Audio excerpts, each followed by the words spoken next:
कृष्णाय वासुदेवाय देवकीनन्दनाय च नन्दगोपकुमाराय गोविन्दाय नमो नमः। कृष्णाय यादवेन्द्राय ज्ञानमुद्राय योगिने नाथाय रुक्मिणीशाय नमो वेदान्तवेदिने। गुरुर्ब्रह्मा गुरुर्विष्णुः गुरुर्देवो महेश्वरः गुरुस्साक्षात् परं ब्रह्म तस्मै श्रीगुरवे नमः। श्रीकामकोटिपीठप्रभवः श्रीचन्द्रशेखरयतीन्द्राः सर्वमतभक्तवन्दितचरणाब्जाः ज्ञानदास्ति विजयन्ति। व्यासं वसिष्ठनप्तारं शक्तेः पौत्रमकल्मषं पराशरात्मजं वन्दे सुखतातन्तपोनिधिं। भानुना तुहिनभानुना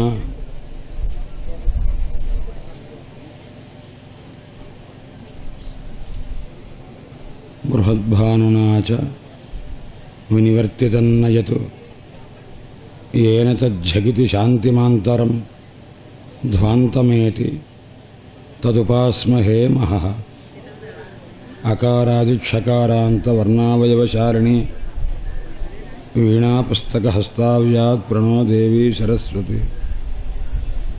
श्रुतिमपरे स्मृतिमपरे भारतमपरे भजन्ति भवभीताः अहमिह नन्दं वन्दे यस्यारिन्दे परं ब्रह्म।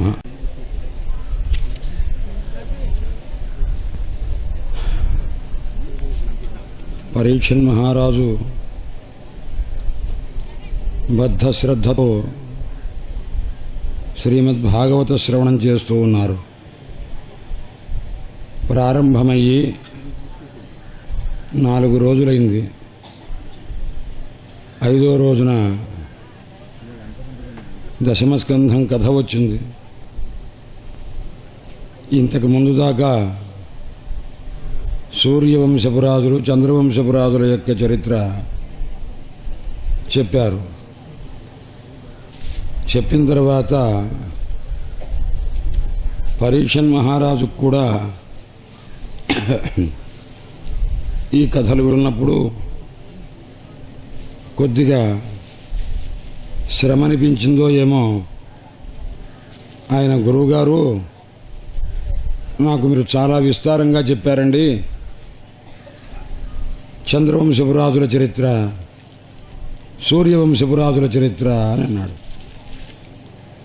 సుఖయోగింద్రుల వారు చెప్పడం సూర్యవంశపురాజుల చరిత్ర చంద్రవంశపురాజుల చరిత్ర చెప్పి చంద్రవంశంలో కృష్ణ పరమాత్మ యొక్క ఆవిర్భావం జరుగుతుంది అన్నారు.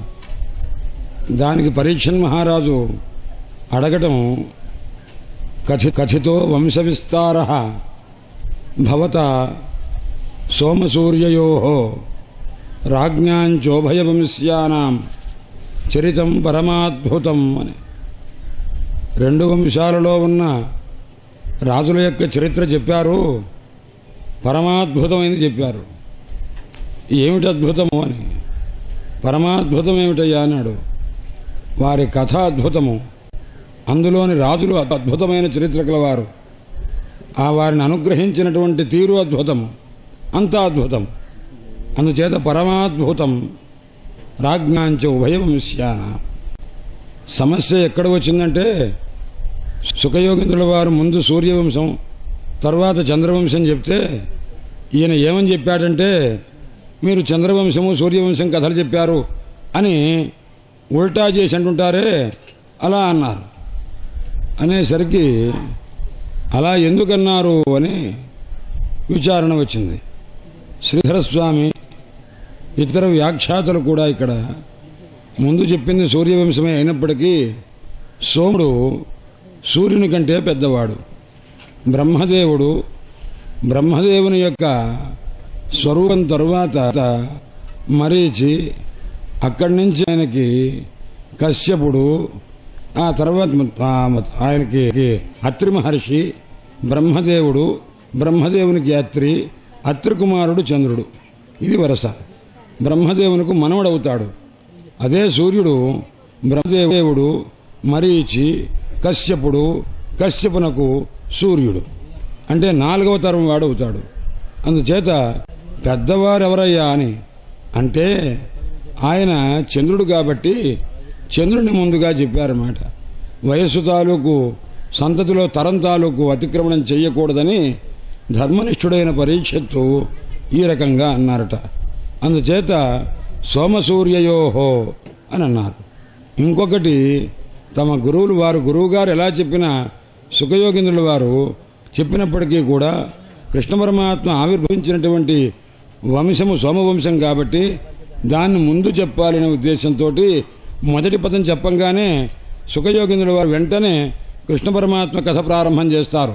అందుచేత భవత సోమసూర్యయోహో. అదేమిటండి, ఇంత గొప్పగా చెప్తున్న గురువుగారిని పట్టుకొని నీ చేత అని ఏకవచనం ఎందుకు వేశారు అన్నారు. పాపం తెలియక కృష్ణ పరమాత్మ యొక్క ఆవిర్భావం గురించి చెప్పాలి, అడగాలి అనేటువంటి తొందరలో ఆయన ఏం చెయ్యాలో తెలియక నీ చేత అని ఏకవచనంలో వేశారు. అందుచేత ఆ మహానుభావుడు అలా అనలేదు, అనుకోలేదన్నమాట. భవత సోమసూర్యయోహో.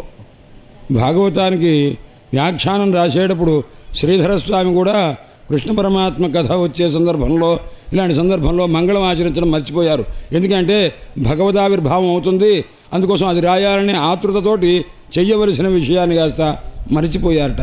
అందుచేత ఇప్పుడు చెప్తున్నారు, స్వామి ఆ యదుచక్రవర్తి ధర్మశీలుడైనటువంటి యదుచక్రవర్తి వంశంలో కృష్ణ పరమాత్మ అవతరించారన్నారు కదా, ఆయన తాలూకు ఆ కృష్ణ పరమాత్మ తాలూకు కథలు ఆయన ఏం చేశారో చెప్పవలసింది అన్నాడు. యదుచక్రవర్తి ధర్మశీలుడు అని ఎందుకు అన్నారంటే, యయాతి సంతానంలో యదుచక్రవర్తి ఒకరు. ఆయన ధర్మశీలుడు.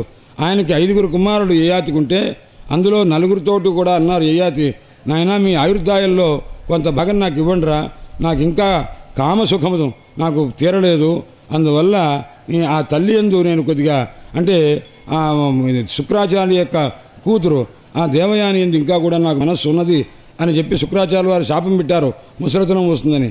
అందుచేత అది పోవాలి అంటే నీ కుమారులో ఎవరన్నా యవ్వనం వస్తే తీసుకొని నువ్వు సుఖంగా ఉండవచ్చు అన్నారు. అప్పుడు 5 కుమారులని అడిగారు. అడిగితే కూడాను దేవయాని, అంతకుముందు ఉన్నట్టు శర్మిష్ఠ, 2 కుమారులు, ఆమె కలిగిన కుమారు ఈ సంతానం అందరూ అడిగితే కొంతమంది మేము ఇవ్వమండి, మాకు యవ్వనం కావాలి కదా, మీకు ఇస్తే మాకు తగ్గిపోతుంది అనుకున్నారు.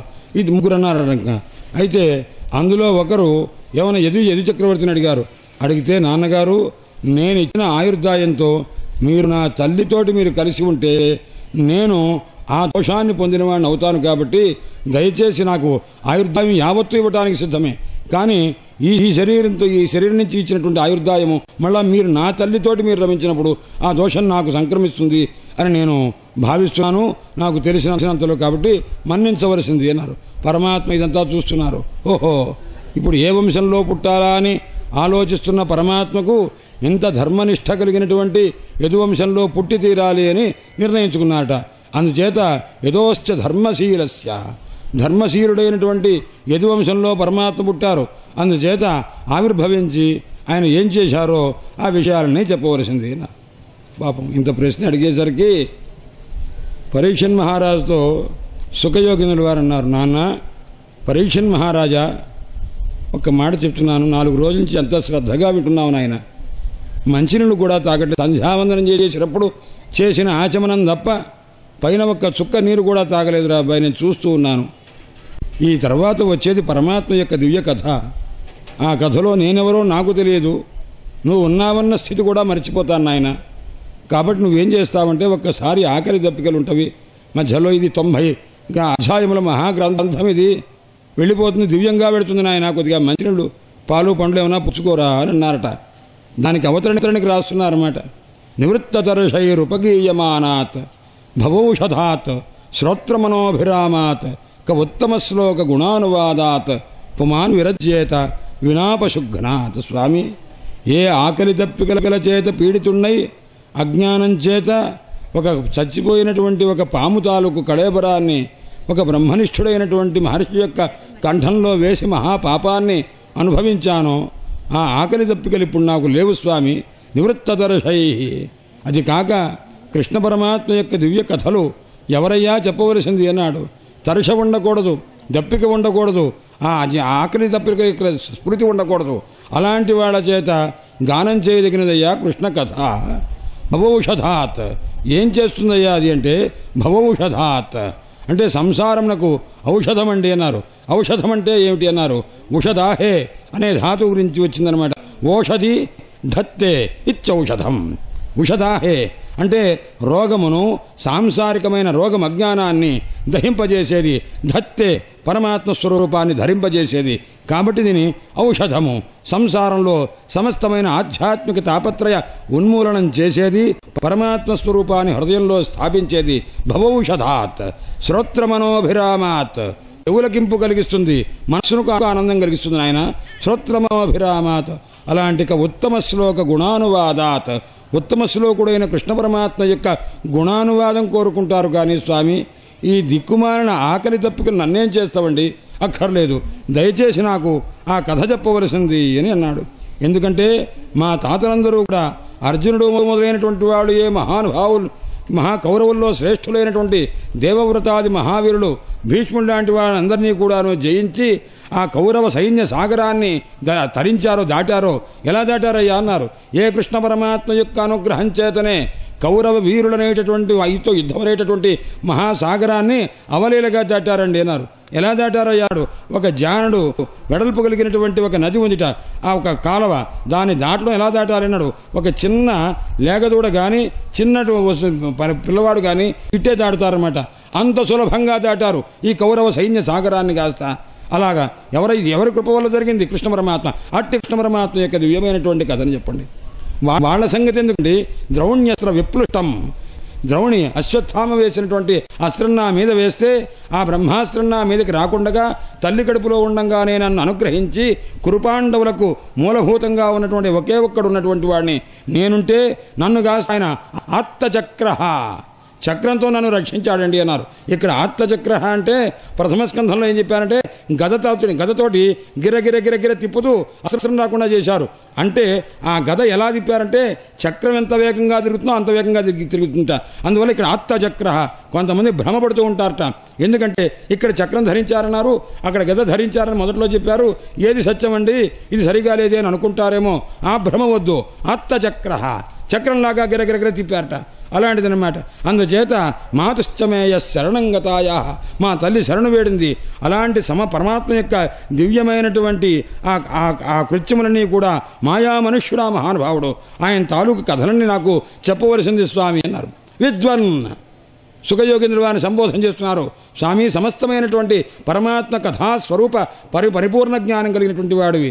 ఏ రకంగా ఆ రోహిణీతైన బలిరాముడు సంకర్షణ రూపమైనటువంటి స్వరూపాన్ని ఏ రకంగా దేవకి నుంచి ఆ రోహిణీదేవిని ఏ రకంగా పెట్టారో, ఆ పరమాత్మ ఏ రకంగా తండ్రి యొక్క ఇంటి నుంచి నందుని ఇంటికి వెళ్లారో, ఏ రకంగా జ్ఞాతులతోటి సంబంధం కలిగినటువంటి వారై ఉన్నారో, వ్రజంలో నందగోకులంలో ఉండి ఏ రకమైనటువంటి స్థితి చేశారో, అటు నుంచి మధుపురికి ఏ రకంగా వెళ్లారో, కంసుని దగ్గరికి ఏ రకంగా కేశవ భ్రాతరంచ అవధీత్ కంసం, మీ తల్లి యొక్క సోదరుడైనటువంటి కంసుణ్ణి అంటే ఆ కంసుని ఏ రకంగా అయితే దేవకీదేవి యొక్క సోదరుడైనటువంటి భ్రాతరంచ అవధీత్ కంసం, కంసుని ఏ రకంగా సంహారం చేశారో, ఇదంతా కూడాను మనుష్య దేహాన్ని ఆశ్రయించి ఏ పనులు చేశారో యదుపురంలో చేసినటువంటి విషయాలని చెప్పవలసింది అని అన్నారన్నమాట.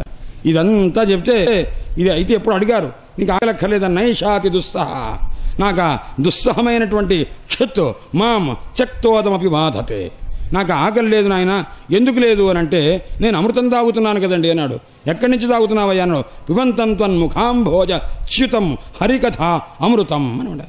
అంటే నీ యొక్క ముఖం అనేటటువంటి చంద్రుల్లో నుంచి వస్తున్నటువంటి జారుతున్నటువంటి హరికథామృతం. అంభోజం అంటే ఇక్కడ పద్మం కాదు అర్థం. అంటే త్వన్ముఖాంభోజ, నీ ముఖం అనేటటువంటి అంభోజము. అంభోజం అంటే చంద్రుడు. ఆ చంద్రుడి నుంచి అమృత కిరణాలు వస్తాయన్నమాట.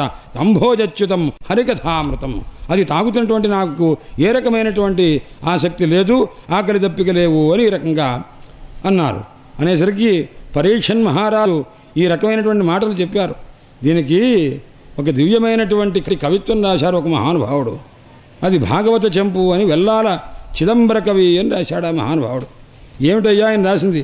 సయేష పరీక్షిత విధానో రాజర్షి ఆకర్ణిత వివిధ మధుసూదన కథాప్రపంచస్తతోపి సౌహిత్యం నధిగచ్చన్ అధికత నిఖిల నిగమతత్వం తత్వవిదాం అగ్రేసరం భగవంతం బాదరాయణం అత్రాక్షీదప్రాక్షీచ అయి భగవన్ నిశమితాన్. దివ్యమైనటువంటి వచనం రాశాడు మహానుభావుడు ఆయన. నా వెల్లాల చిదంబర కవి అని. ఆయన దివ్యమైనటువంటి పరీక్షిత్ అనేటటువంటి మహారాజు జిజ్ఞాస కలిగి ఉంటే ఆ జిజ్ఞాస పోగొట్టడానికి ఆ మహానుభావుడు చెప్తున్నట్ట. ఏమిటా జిజ్ఞాస అన్నాడు. నాకు ఇప్పటిదాకా ప్రథమ స్కంధం నుంచి 9 స్కంధాల దాకా మీరు కథ చెప్పారు ఓ సుఖయోగీంద్ర. అయితే నాకు ఇంత అమృతరసాన్ని ఆస్వాదిస్తున్నప్పటికీ కూడా ఏవం అమృతరసం ఆస్వాదయన్నపి భవదీయ వచన నిచేజాతం అనుపజాత పరితోష పోషయేవ మదీయ మానసచర. స్వామి, మీ దివ్యమైనటువంటి ఆ మీరు చెప్పే అమృతసారసమైనటువంటి ఆ కథను చెప్తున్నప్పటికి కూడాను మీ యొక్క వాక్ అనేటటువంటి సముదాయాన్ని వింటున్న నా మనస్సు అనేటటువంటి హంస ఇంకా సంతోషం పొందలేదండి. ఏం తెలుసుకోవాలని కోరుతుంది? తదస్తికించిది అభ్యర్థనీయం. నాకు తెలుసుకోవాలని ఇంకా నాకు కోరుకుంది. అది ఏమిటయ్యా అని అన్నారు. అంటే అయం ఇదానీం ఆశానితంబింబ దికూలాయమాన యశో నికృంభస్య భగవతో గరుడధ్వజస్య నిరతిశయ పరాక్రమాతిశయాధికం అనుభవితుం అభిలషామి. స్వామి, దివ్యమైనటువంటి ఆశ అనేటటువంటి ఒక దివ్యమైన స్త్రీ ఉంది. ఆ స్త్రీ కట్టుకున్నటువంటి తెల్లనైనటువంటి బట్ట ఉన్నది. ఆ బట్టను మించిన తిరుపతిరం కలిగిన కృష్ణ పరమాత్మ యొక్క దివ్యమైన కథలు వినాలని నేను అనుకుంటున్నానండి అని అన్నట్ట. అనేసరికి అప్పుడు ఈ విషయాన్ని ఎవరు చెప్తున్నారు? నైమిషారణ్యంలో సూతుల వారు చెప్తున్నారు. ఈ రకంగా భృగునందన సాధువాదం వైయాసకి ఈ రకంగా కృష్ణ పరమాత్మ కథ చెప్పమనేసరికి అప్పుడు ఏం చేశారయ్యా అన్నారు. భృగునందన సాధువాదం. భృగునందనుడు అంటే మహానుభావుడు సూతుల వారి గురించి చెప్తే సౌనకాది గురించి చెప్తున్నారు. ఇప్పుడు ఎవరు చెప్తున్నారయ్యా అన్నారు? సవయ్యాసకి స భగవాన్. ఎవరు చెప్తున్నారు? వైయాసకి చెప్తున్నాడు. వైయాసకి అంటే ఆ శ్రీ మహావిష్ణు యొక్క జ్ఞానస్వరూపావతారమైనటువంటి ఆ వేదవ్యాసుని యొక్క కుమారుడైనటువంటి వారు. ఎందుకంటే ఆ మాట అనేసరికి ఆయన తండ్రి గారు ఆ గొప్పతనం అంతా తెలియాలి. ఆయన ఇప్పుడు ఎలా ఉన్నారయ్యా అన్నారు. అంటే ఇప్పుడు చెప్పేది సుఖయోగేంద్ర వారు అన్నారు. వైయాసకి స భగవాన్. ఇప్పుడు సుఖయోగేంద్ర వారు అంటే ఎవరు అంటే ఆ భగవంతుడే సాక్షాత్తు కృష్ణ పరమాత్మే ఇప్పుడు వైయాసకి రూపంలో ఆవిర్భవించి వ్యాహర్తుమారభత భాగవత ప్రధాన. భాగవతులకు ప్రధానమైన వాట అది భాగవత ప్రధాన. భాగవతులకు ప్రధానమైన వారు ఎవరు? కృష్ణ పరమాత్మ. ఇప్పుడు ఆయన వ్యాహర్తుం ఆరభత కథ చెప్తున్నారు. చెప్పేదెవరు? భాగవతోత్తములకు ప్రధానభూతుడైన వాడు, మూలమైన వాడు కృష్ణ పరమాత్మ. కృష్ణ పరమాత్మ వైయాసకి స భగవాన్ భాగవత ప్రధాన చెప్తున్నారు. ప్రశ్నడికి ఆయన చాలా చక్కటి మాట చెప్పావు. వాసుదేవుని యొక్క కథ ఎందు నీకు ఇంత నైష్ఠికమైనటువంటి ఒక శ్రద్ధ కలిగిందే. అసలు వాసుదేవుని యొక్క కథా ప్రశ్నే దివ్యంగా ఉంటుంది. అది ముగ్గురిని పవిత్రం చేస్తుంది. నాయన అడిగిన వారిని, విన్నవారిని, చెప్పిన వారిని ముగ్గురిని పవిత్రం చేస్తుంది. ఎలాగా అన్నారు? ఆ వాసుదేవుని యొక్క పాదంలో నుంచి ఉద్భవించిన గంగ భూలోకంలోనూ, పాతాళలోకంలోనూ, స్వర్గలోకంలోనూ 3 లోకాల్లో ఉన్న వాడిని అనుగ్రహించట్లా ఆ రకంగా అని చెప్పి ఆ మహానుభావుడు చెప్తున్నారు. వక్తారం పృచ్ఛకం శ్రోతోత్రోన్ తత్పాద సలిలం యథ అని చెప్పి ఇప్పుడు ఈ భూమి అంతా కూడా కంసాది దుష్ట రాక్షసుల చేత నిండిపోయినటువంటిదై ఆక్రాంతమై ఆ భారాన్ని భరించలేక బ్రహ్మదేవుని దగ్గరికి వెళ్ళి, స్వామి, ఈ దుష్టులైనటువంటి వ్యక్తులని నేను మోయలేకపోతున్నాను, వారు చేసేటువంటి దుష్టకృత్యములను భరించలేకపోతున్నాను అని చెప్పి ఒక దైన్యం కలగాలి అంటే ఏ రూపం ధరిస్తే బాగా ఉంటుందా అని బ్రహ్మదేవుడి దగ్గరికి గౌర్భూత్వ అశ్రుముఖి గోరూపాన్ని ధరించి కంటి వెంట నీరు పెట్టుకుని బాధపడుతూ వెళ్ళింది. వెళ్ళేసరికి అప్పుడు వెంటనే ఆయన కాస్త చెప్పారు, ఏమనంటే అమ్మా నేను ఒక్కసారి మనం అందరం కలిసి ఆ శ్రీ మహావిష్ణువు దగ్గరికి వెళదామని చెప్పి ఆయన ఏం చేశారు, దేవతలందరినీ కలుపుకొని బ్రహ్మదేవుడు ఆమెను తీసుకుని వెళ్ళాడు. వెళ్ళేటప్పుడు ఏం చేశారంటే పరమేశ్వరుని కూడా పిలిచారు, స్వామి పరమేశ్వర కైలాసవాసిని మీరు కూడా రావలసింది అని చెప్పి వీరందరూ కలిసి క్షీర సముద్రం దగ్గరికి వెళ్ళారు. అక్కడికి వెళ్ళేసరికి దేవదేవుడు వృషాకపి శ్రీ మహావిష్ణువు నాట ఆయన ఏం చేశారయ్యా అన్న పురుష సూక్తంతో పరమాత్మ యొక్క దివ్య వర్ణన చేస్తూ ప్రారంభం చేసి చెప్పారు. ఆ చేసేసరికి అక్కడి నుంచి గిరం సమాధాధౌ గగనే సమీరితాం నిశమ్య, ఇంతకు పరమాత్మ వినిపించారా అన్నారు. వినిపించారు. అది శబ్ద బ్రహ్మ రూపంగా అనమాట. శబ్ద బ్రహ్మ రూపంగా వినిపించేసరికి అది బ్రహ్మదేవునికి వినిపించింది. ఆ వినిపించినటువంటి మాటను బ్రహ్మదేవుడు వాళ్ళతో చెప్తున్నారు, మిగతా వాళ్ళందరితో, అమ్మా నేను ఈ పరమాత్మ యొక్క దివ్యమైనటువంటి ఆ శబ్దస్వరూపాన్ని విన్నాను, అది వినండి ఏం చెప్తానన్నారో పరమాత్మ అని చెప్పి, నేను ఇంతకుముందే నేను అవతరించాలని నిర్ణయించుకున్నాను, భూమి యొక్క భారాన్ని పోగొట్టదలుచుకున్నాను, అందుచేత నేను వసుదేవుని యొక్క ఇంట్లో సాక్షాత్తు నేను అవతరిస్తాను. ఆ తర్వాత నాకు అనుకూలమైనటువంటి రీతిగా కొంతమంది దేవతా స్త్రీలంతా కూడా ఇక్కడ అవతరించవలసింది అని చెప్పి, ఈ తర్వాత అగ్రతో భవితా దేవో హరే ప్రియచికీర్షయ, ఆ పరమాత్మ యొక్క దివ్యమైనటువంటి ఆ సంతోషం కలిగించాలని నా యొక్క అంశతోటి ఉన్నటువంటి ఆ బలరామ రూపంతో కూడా పరమాత్మ ఆదిశేషు అవతరిస్తారు అని చెప్పి, ఆ తర్వాత ఇంకొక విషయాన్ని కూడా విష్ణోర్మాయ భగవతీయ సమ్మోహితం జగతో, విష్ణు యొక్క మాయ ఈ తర్వాత యోగమాయ కూడా ఆవిర్భవిస్తున్నటువంటి విషయాన్ని సూచిస్తూ ఈ రకమైనటువంటి శబ్ద బ్రహ్మ రూపంగా పరమాత్మ అనుగ్రహించారు. ఈ విషయాన్ని బ్రహ్మదేవుడు దేవతలందరితో చెప్పారు. అందుచేత వాళ్ళందరినీ కూడా అవతరించమని అనేసరికి ఆ భూదేవి కాస్త ఇంతకు ముందు ఎలా ఉంది, దుఃఖితురాలై ఉంది, ఇప్పుడు ఎలా ఉంది, భూమిలో అవతరిస్తాను అని పరమాత్మ అనేసరికి ఆవిడ ఊరడిల్లింది. ఎవరడి ఈసారి ఊరడిల్లింది? భూమి ఇంతకుముందు, ఇప్పుడు మహి అన్నారు. మహి అంటే మహ్యతే పూజ్యతే ఇది మహి, పరమాత్మ చేత అవతరించడం చేత దివ్యమైనటువంటి పూజాస్థితి ఉంటుంది. భూమి అంటే ఎంత గొప్పదయ్యన్న మహి ఆ రకంగా వచ్చి ఆమె సంతోషించి తన స్వధామ పరమం యయో తన ఇంటికి వెళ్ళింది. ఇక్కడ సూరసేనుడు యదుపతి మధురలో ఉంటూ ఉన్నారు. మధుర దేశానికి సూరసేన దేశానికి కూడా ఆయన అధిపతిగా ఉంటూ ఉండగా రాజధాని ఏదయ్యా అంటే మధుర అయింది అన్నారు. మధురలో ఒక గొప్పతనం ఉందిట. ఏమిటంటే మధుర అనేటటువంటి శబ్దాన్ని అటు నుంచి ఇటు పలకండి అన్నారు. మధుర అని అన్నారనుకోండి అప్పుడు రాధుమా అని అవుతుందన్నమాట. రాధుమా అని అయితే అందులో మధ్యాక్షరం తీసేయండి, థూ అని తీసేయండి, తీస్తే ఉంటుంది మరి రామ అని ఉంటుంది అనమాట. మధురార్ణ విలోమేన మధ్యమన్నో యదక్షరం, మధ్యలో ఉన్న మధురాలో అన్న మధుర అనే అక్షరాన్ని విపర్యాసగా చదివితే అటు నుంచి చదివితే రాధుమా అని అవుతుంది. రాధుమాలో రెండో అక్షరం తీసేయండి, థూ తీసేయండి, ఏముంటుంది అప్పుడు రామ ఉంటుంది అనమాట. ఆ మాట ఎక్కువ సార్లు అనుకోండి. అనుకున్న తర్వాత మీరు అదృష్టవంతులు. అనుకోలేదనుకోండి ఆ మధ్యలో పోయిన అక్షరం మన నోటి దగ్గరికి వచ్చి 10 సార్లు థూ థూ థూ థూ థూ అంటుంటారు. అందుచేత మధురార్ణ విలోమేన మధ్యమన్నో యదక్షరం, అందుచేత ఆ రకమైనటువంటి పేరు కలిగింది. 4వ అక్షరంగా కూడా చెప్తారు మధుర అని, మథుర అని కూడా ఉందన్నమాట. అందుచేత అక్కడ వంశీధర శర్మ రాసినటువంటి స్వారస్యం ఇది. ఆ రకమైనటువంటి నిత్యం సన్నిహితో హరి, నిత్యము పరమాత్మ ఉన్నారు. అలాంటి సందర్భంలో ఒకానొకడు సౌరి వసుదేవుడు కృతోద్వహ వివాహమైంది తన భార్య అయినటువంటి దేవకి తోటి సూర్యయ్య నవవధువు ఆమెతో కలిసి బయలుదేరుతున్నాడు. అప్పుడు ఎవరయ్యా తీసుకెళ్ళింది అన్నాడు. అక్కడ ఉన్న ఉగ్రసేనుని యొక్క కుమారుడు తీసుకొని వెళుతున్నాడు కంసుడు. స్వసు ప్రియచికీర్షయ, ప్రారంభంలో ఎలా ఉంది అన్నాడు. తన చెల్లెలు స్వస అంటే సోదరుని యందున్న ప్రేమను తన హృదయంలో నింపుకొని ఉండేది. స్వస్యతి సమ్యక్ ఆక్షిపతి భ్రాతృగత స్నేహాధికమితి స్వస, చెల్లెలంటే ఆమె. ఆ రకంగా ఆమెకి సంతోషంగా చేద్దామని అనేక పారిబర్హములు అంటే ఇంటికి పంపించేటప్పుడు ఇచ్చేటువంటి కానుకలన్నీ కూడాను అనేక రకములుగా దాసీలనిచ్చారు 100ల కొద్దీ. ఆ తర్వాత అశ్వములను 10,000 అశ్వాలు, రథములు 3,300 అని అన్నాడు. అంటే అనేక 100 రథాలు కూడా ఇచ్చారు. దేవక ప్రాదాత్, దేవకుడు అనేక ఆ కూతురు కోసం ఇచ్చాడు. ఆ ఇచ్చేసరికి ఎందుకయ్యా అలా ఇచ్చాడన్నాడు. కూతురు అంటే మహా ఇష్టంట.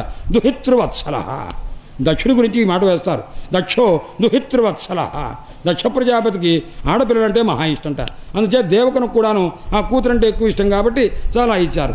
ఇలా వెళుతూ ఉంటే ఆ పగ్గం పట్టుకొని వెళుతున్నాడు.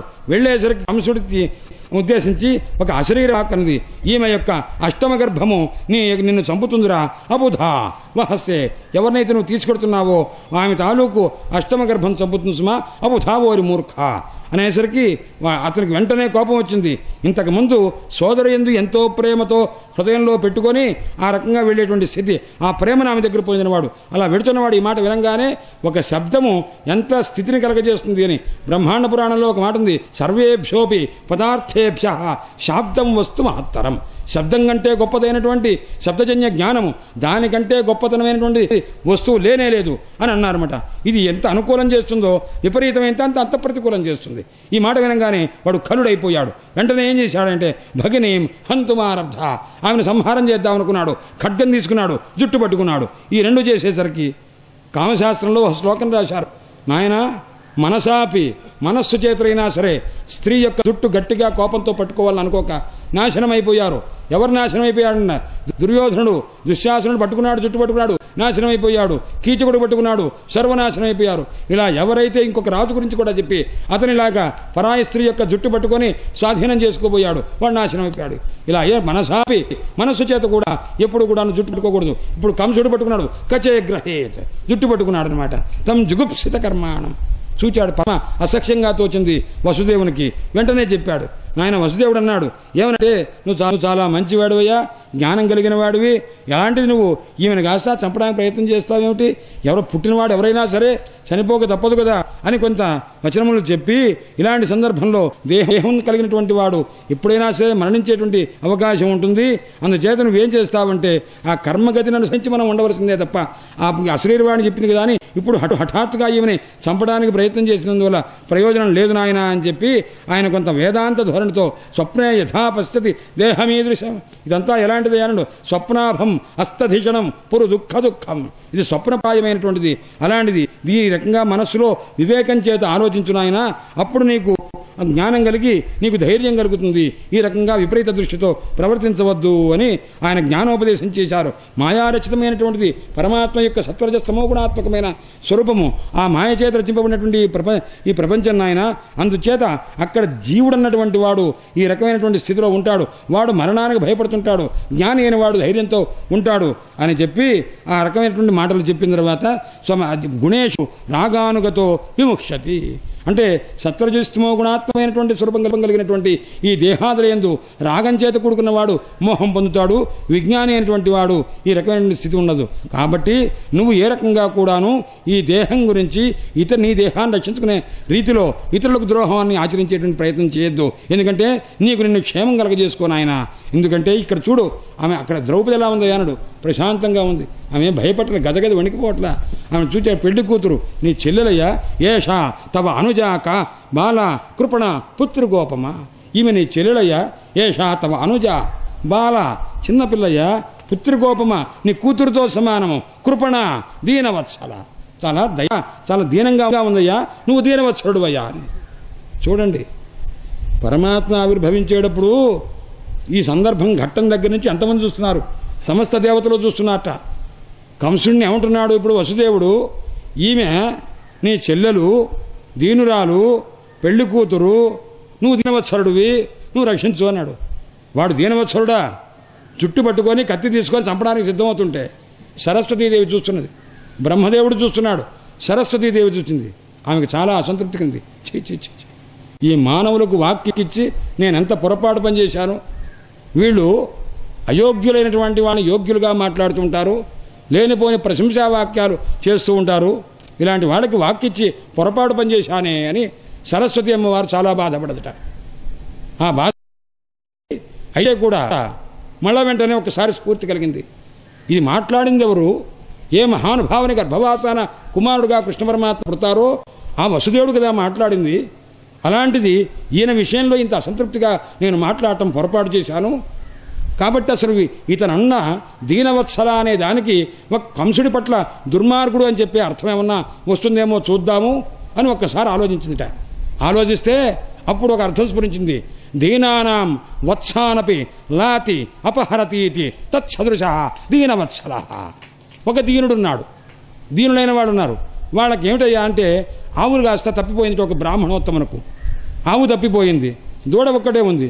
దూడ ఒక్కడు ఉంటే ఆవు తప్పిపోతే ఇలాంటి కంసుడు లాంటి కఠినుడి దగ్గరకు వచ్చి, రాజా నా దగ్గర ఉన్నటువంటి ఆవు కాస్త పోయిందండి, ఆ దూడ బాధపడుతుందండి, కొద్దిగా ఆ ఆవును వెతికిపోయి ఇచ్చేట్టుగా మీ వాళ్ళని చెప్పండి అన్నట్ట. ఎదురా ఆ దూడ అన్నారు. ఇదిగోండి అన్నాడు. ఆ దూడ కొద్దిగా తీసుకొని పో అన్నట్ట. అంటే దీనుడైన వాడు ఆవు తల్లి లేదే అని బాధపడుతున్న వాడి దగ్గర వాడి దూడను కూడా అపహరించేశాట. దీనానాం వత్సానపి, దూడలను కూడా లాతి అపహరతీతి దీనవత్సల తత్సదృశ అయం. అంటే చిన్నపిల్లలు కూడా లాగేసుకొని ఇప్పుడు సంహారం చేయబోతున్నాడు కదా, అందుకోసం అంత కఠినుడు కదా, కాబట్టి దీనవత్సల. అందుకోసమని వసుదేవుడు అన్నమాట బాగానే ఉంది. మానవులకు వాక్కు ఇవ్వబోతే ఇంకెవరికి ఇస్తాము, ఇవ్వవలసిందే అని తర్వాత సర్దుకున్నది ఆమె. అందుచేత సుఖయోగేంద్రుల వారు చెప్తున్నారు, ఇంత వసుదేవుడు సామ స్వరూపంతో అంత చక్కగా చెప్పినప్పటికీ కూడాను వాడు పురుషాద అనువ్రత, రాక్షసుల యొక్క మార్గంలో ఉన్నవాడు, కారణమేమి కదా వాడు పూర్వజన్మలో. అలాంటి ఈ రకంగా అతను ఎంత చెప్పినా వినకపోతే అప్పుడు అన్నాడు, నాయన నేను ఒక వాగ్దానం చేస్తాను, నాకు కలిగినటువంటి సంతానం కలిగినప్పుడల్లా నీకు ఇస్తాను అని చెప్పి ఆ మాట అనేసరికి అప్పుడు వెంటనే కొద్దిగా సంతోషపడి తృప్తి పడ్డాడు. యజ్జసౌ ననివర్తేత నాపరాధోస్తుంది. మనం ప్రయత్నం చెయ్యాలి, మన ప్రయత్నానికి మించి మృత్యువు నుంచి రక్షించుకోవాలంటే కానప్పుడేం చెయ్యాలి అని చెప్పి ఈ రకంగా భావన చేసి, సుతామే యది జాయేరన్, నాకు సంతానం గనక కలిగితే అప్పుడు నేను నమ్రియేత చేత, అంటే మృత్యుర్వా నమ్రియేత చేతి. ఇక్కడ ఎంత చక్కటి విషయం రాశారో. నాయన నువ్వు చావకుండా ఉంటే లేదా నా పిల్లలు నాకు కలిగితే వెంటనే నేను నీకు ఇస్తాను రాను. అంటే నువ్వు చావకుండా ఉంటే అంటే కృష్ణ పరమాత్మ ఆవిర్భవించిన తర్వాత పిల్లలందరినీ వరుసకుంటగా ఇచ్చేసుకుంటూ పెడతారు. అప్పుడైతే అందరినీ ఇచ్చేస్తే నమ్రియేత చేతు, నువ్వు చావకుండా ఉండాలి, అప్పుడు అందరినీ ఇస్తాన్నారు. అంటే అందరినీ ఇస్తానని 6గురిని మాత్రమే ఇచ్చి 7వ వ్యక్తిని ఇవ్వాల, 8వ వ్యక్తిని ఇవ్వాల, అప్పుడు అసత్యం రాదా ఆయనకి? అందుకోసమని నువ్వు చనిపోకుండా ఉంటే నా సంతానం మొత్తం ఇస్తాను రాన్నారు. 6గురు వరకు సంహారం చేయగలిగాడు, 7, 8 రం కాలేదనమాట. అందుచేత అప్పుడు నీకు ఇచ్చేస్తాననేది ఆ రకంగా చెప్పారు. అన్న తర్వాత అప్పుడు తమ పాపం యావద్ ఆత్మని దర్శనం పూజయామాస వై సౌరి బహుమాన పురస్సరం. ఆ తర్వాత చెప్పిన తర్వాత అతను కొద్దిగా ప్రశాంతపడ్డాడు. ప్రసన్న వదనాంభోజ నృశంసం నిరపత్రపం. అప్పుడు ఆమెను చంపడం దగ్గర నుంచి నివారించుకున్న తర్వాత ఎలా ఉన్నాడు అన్నాడు. అతని గురించి చెప్తాను, నిరపత్రపం, సిగ్గు లేకుండా వాడు సరే అని అంగీకరించాడు. అందుచేత నాయన అప్పుడు వసుదేవుడు అన్నాడు, నీకు ఈమె యొక్క గర్భం వల్ల భయం లేదు అని చెప్పి అనేసరికి ఏ అశరీర వాక్కు చెప్పిందో ఆమె చెప్పిన రీతిగా ఏ సంతానం ఉందో పుత్రాన్ ఒకళ్ళని కాదు, ఇద్దరిని కాదు, ఎంతమంది కలుగుతారో అంతమందిని కూడా ఇచ్చేస్తాను. ఎవరి వల్ల నీకు భయం కలిగిందో యతస్తే భయముత్థితం, ఎవరి వల్ల నీకు భయం కలిగిందో వాళ్ళని ఇస్తాను అన్నారు. ఇక్కడ యతస్తే అభయముత్థితం, ఎవరి వల్ల నీకు భయం లేకుండా ఉందో ఆ 6గురి సంతానాన్ని ఇస్తాను. యతస్తే భయముత్థితం, ఆ సంతానం నేనిచ్చేది కాదు, నువ్వు పుచ్చుకునేది కాదురా, నిన్ను పుచ్చుకుంటుంది ఆ పరమాత్మ, అందుచేత నీకు ఇచ్చేది కాదు, సాధారణమైన 6గురిని ఇస్తాను. ఇలా అనేసరికి స్వచుర్వధా నివృతే, ఆ చెల్లిని కాస్త చంపడం మానుకున్నాడు. వెంటనే అతని మాటలు అర్థం చేసుకున్నాడు. వసుదేవుడు కూడా సంతోషపడ్డాడు. పుత్రాన్ ప్రశుషువే, 8 మందిని కూడాను, కన్యాన్ చైవ అనువత్సరం, అందులో కీర్తిమంతుడు మొదలైనటువంటి వాడు ఇంతకుముందు ఆ పేర్లు కూడా వచ్చినవి. ఇచ్చేసరికి ఇలా ఎలా ఇవ్వగలిగాడండి కంసుడు అన్నాడు. ఆయన మహాత్ములు ఆ వాక్యమునందు నిష్ఠ కలిగిన వాళ్ళు, సత్యనిష్ఠులు, అందుచేత అకార్యమనేది లేదు, ఎంత దానైనా దానం చేసేటువంటి స్థితి ఉంటుంది అని చెప్పి ప్రతియాదస్తు కుమారోయం నహ్యస్మాదస్తి మే భయం అనుకున్నాడు. ఒక కుమారుడు పుట్టంగానే తీసుకొచ్చి ఇచ్చాడు. 8వ గర్భం కదా నాకు చెప్పింది, కాబట్టి ఈ పిల్లవాడి వల్ల ప్రమాదంలో తీసుకెళ్ళు అన్నాడు. ఇంత లోపల తర్వాత నారద మహర్షి వచ్చారు. ఏమయ్యా కంస, నీకేమైనా తెలుసునా? అసలు కంస శబ్దం ఎలా అవుతుంది? కంసతీతి కంస కసి హింసాయాం అనే ధాతువు నుంచి కంసతి హినస్తి ఇది కంస అని. అందుచేత ఆ కంసుడు కదా ఉన్నది, వాడు ఏం చేశాడు, వీడి పేరు సార్థకం చేయాలి, అందుకోసం మాట చెప్తాం. నాయన ఇట్నుంచి లెక్క పెట్టుకుంటే అట్నుంచి లెక్క పెట్టుకుంటూ ఉంటే మధ్యలో నుంచి లెక్క పెట్టుకుంటే ప్రతి ఒక్కటి 8 అవుతుందిరా. అక్కడ చెప్పింది అశరీర వాక్కు ఏది 1, 2, 3, 4, 5, 6, 8 అవుతుందా, అక్కడి నుంచి 8 నుంచి తీసుకురా, ఇది 1వ 8 అవుతుంది కదా, మధ్యలో నుంచి రా, ఇటు నుంచి వెళ్ళు, ఇది 8 అవుతుంది, మళ్ళీ తిరిగి వస్తే అంతే. ప్రతి 8 ప్రతిదీ కూడాను 8 సంఖ్య అవుతుంది. కాబట్టి దీనివల్ల నీకు మృత్యు వస్తుందో నువ్వు గ్రహించావా అన్నారు. అంటే అప్పుడు వెంటనే జాతం జాతమహన్ పుత్రం తయో రజన శంకయా, అప్పుడు వాళ్ళ తాలూకు సంతానంలో ప్రతి వాళ్ళని కూడాను అజన సంఖ్య పుట్టుకలైన పరమాత్మే అనుకునే భయం చేత సంహారం చేస్తున్నాడు. దీనికి విఘాత కలిగించేటువంటి తల్లిని, తండ్రిని, బంధువుని అందరినీ కూడాను వాళ్ళని కాస్త ఏం చేశారు, వాళ్ళ మాతరం పితరం చెప్తున్నారు, నాయన ప్రాణం రక్షించుకోవడానికి ఎంత పనైనా చేస్తారు రాజులు అనేటువంటి వాడు. అసుతృప లుబ్ధా ప్రాయశ భువి మాతరం పితరం భ్రాతృన్ సర్వాంశ సుహృదస్తథ అని రకంగా చెప్పి ఆ మహాసురం కారణం వాడెవరయ్యా అంటే పూర్వజన్మలో కారణమైనటువంటి వాడు. అలాంటి వాడు ఇప్పుడు పరమాత్మ యందు భయం చేత, మృత్యు భయం చేత ఇలా ఉన్నాడయ్యా. ఉగ్రసేనుడు తండ్రి, ఆయన కాస్తా కూడా తిరస్కరించి రాజ్యం మొత్తాన్ని తానే అనుభవిస్తూ ఉన్నాడు పరాక్రమం చేత. శ్రీమద్భాగవతే మహాపురాణే పారమహంస్యాం సంహితాయాం దశమస్కంధే ప్రథమోధ్యాయ. హరయే నమః, హరయే నమః, హరయే నమః. శ్రీ శుకోవాచ చెప్తున్నారు, నాయన కంసునితో పాటు అతని నియోగంలో ఉన్నటువంటి వాళ్ళు అనేక మంది రాక్షసులున్నారు. వాళ్ళు ప్రళంబ, బక, చాణూర, తృణావర్త మొదలైనటువంటి వాళ్ళంతా కూడా, అందుచేత ముష్టికారిష్టాదులంతా కూడా ఉన్నారు. వీళ్ళందరూ కూడాను అసురభూపాలులు. ఎలా ఉన్నారయ్యా? యదూనాం కథనం చక్రే బలి మాఘద సంశ్రయ. కృష్ణ పరమాత్మ ఆవిర్భవించబోతున్నారు. ఆయన తాలూకు ప్రమాదం కంసుడికుంది. కంసుడు ఆ భయంలో ఉన్నాడు. ఇప్పుడు 6 కాస్త నిహతులై ఉన్నారు. హతేషు షట్సు బాలేషు. ఔగ్రసేని కంసుడు సంహారం చేశాడు. ఇప్పుడు దేవకీదేవి యొక్క గర్భంలో 7వ సంతానం వైష్ణవం అంటే విష్ణువు యొక్క అంశతో పుట్టినటువంటి బలరాముని యొక్క తేజస్సు దేవకి ఎందు ప్రవేశించింది. అది ఎలాంటిది అన్నాడు, హర్ష శోక వివర్ధన అంటే కన్నప్పుడు కుమారుని కన్నాను అని సంతానం సంతోషం కలిగింది. వెంటనే కంసుడు కాస్త సంహారం చేస్తాడేమో అని ఒక రకమైనటువంటి భయం కలిగింది. అందువల్ల ముందు హర్షాన్ని, తర్వాత శోకాన్ని అభివృద్ధి కలగజేస్తుంది. ఇంత లోపల కృష్ణ పరమాత్మ శ్రీ మహావిష్ణువు యోగమాయను ఆదేశించి, అమ్మ గచ్చదేవి, ఓ యోగమాయ నువ్వు వెళ్ళి ఈ దేవకీ గర్భంలో ఉన్నటువంటి ఆ సంతానాన్ని నీ శక్తి చేత రోహిణి యొక్క గర్భంలో ప్రవేశపెట్టు. నందగోకులంలో ఉన్న రోహిణి గర్భంలో ప్రవేశపెట్టు. ఆమె దగ్గర పెట్టినట్లయితే అప్పుడు ఈమెకి ఈ దుఃఖం లేకుండా ఉంటుంది అని. 6 గర్భాలు పోయేసరికి అంత దుఃఖం వ్యక్తం చేయరా. ఇక్కడికి వచ్చేసరికి హర్షశోక వివర్ధన 7వ సంతానం దగ్గర ఉంది. అందుకోసం ఆమె బాధ కాస్తా పోగొట్టారు. ఇంతంతా అయిన తర్వాత అథాహం అంశభాగేన దేవక్యా పుత్రతాం శుభే. యోగమాయతో చెప్పారు. ఎవరితో చెప్తారు? తన సాటి వారితో చెప్తున్నారన్నమాట. పరమాత్మ తన శక్తి స్వరూపము యోగమాయ. నేను అంశభాగేన. అంశభాగేన అంటే అర్థమేమిటి అన్నాడు. అంటే సమస్త అంశభాగములకు ఈయన అంటే స్వామి రూపంగా, అంటే పరిపూర్ణ రూపంగా నేను అవతరిస్తాను. తృతీయావిభక్తి కాదుట, అంశభాగేన అనేటువంటిది అకారాంత పుంలింగ శబ్దం అనమాట. సమస్త అంశభాగములకు ఇనహ అంటే స్వామి రూపంగా నేను అవతరిస్తాను అని చెప్పి ఆ మహానుభావ కృష్ణ పరమాత్మ చెప్పారట. అప్పుడు చెప్తూ, ఓ యోగమాయ, నువ్వు యశోదాదేవి యొక్క గర్భంలో నందపత్నికి నువ్వు జనిస్తావు. అప్పుడు నిన్నందరూ కూడా నీకు అనేక రకమైనటువంటి పూజలు చేస్తారు. నేను దుర్గేతి, భద్రకాళీతి, విజయ, వైష్ణవి, కుముద, చండిక, కృష్ణ, మాధవి, కన్యక, మాయా, నారాయణి, ఈశాని, శారద, అంబిక అని రకమైనటువంటి పేర్లతో నిన్ను దివ్యమైనటువంటి గానం చేస్తూ ఉంటారు, నీకు పూజ చేస్తూ ఉంటారు అని చెప్పి. అయితే ఈ గర్భాన్ని ఇక్కడి నుంచి తీసుకుని వెళ్ళి దేవకీ గర్భం నుంచి రోహిణీ గర్భంలో నువ్వు ప్రవేశపెట్టినందుకు నిన్ను గర్భ సంకర్షణాత్, సంకర్షణ ఆకర్షించి ఇంకొక చోట ప్రవేశపెట్టావు కాబట్టి ఈయనకి కూడాను సంకర్షణుడు అంటారు. రామ అనేటటువంటి లోకంలో అందరినీ ఆనందింపజేస్తాడు కాబట్టి రామ అంటారు. బలవదుక్షయాత్, మిక్కిలి బలిష్ఠుడే ఉండడం చేత బలరాముడు అని అంటారు, బలుడు అని కూడా అంటారు అని చెప్పి ఈ రకంగా ప్రతిగృహ్య పరిక్రమ్య గాం గతా తథాకరోత్ గర్భే ప్రణేతే. రోహిణీ గర్భంలో ప్రవేశపెట్టారు. ఈ తర్వాత భగవంతుడైనటువంటి శ్రీ మహావిష్ణువు కూడా ఆవివేశ అంశభాగేన, అంశభాగేశ్చాసో, అంశభాగుడైన స్వామి ఈ ఆనకదుందుభి యొక్క వసుదేవుని యొక్క స్వరూపంలో ప్రవేశించారు. స్వరూపంలో ప్రవేశించడం అంటే వీర్యంలో పొందినటువంటి వాడు కదా. మన ఆనకదుందుభే వసుదేవుని యొక్క మనస్సులో ప్రవేశించారు. ఆ రకంగా ప్రవేశించినటువంటి మహానుభావుని యొక్క దివ్యమైనటువంటి స్వరూపాన్ని గ్రహించి తతో జగన్మంగళం అచ్యుతాంశం సమాహితం సూరసుతేన దేవి దధార. ఆ పరమాత్మను గర్భంలో ఆ వసుదేవుడి ద్వారా తన గర్భంలో ధరించేసరికి అప్పుడు ఆమెకు ఎలా ఉందయ్యా అన్నాడు. ఆమె గొప్పగా ప్రకాశిస్తున్నది. కంసుడు వస్తున్నట్ట. ఆమెను చూడంగానే పాపం ఆయన ప్రసన్నంగా ఉంటున్నాడు. కంసుడు కోపం రావట్లా.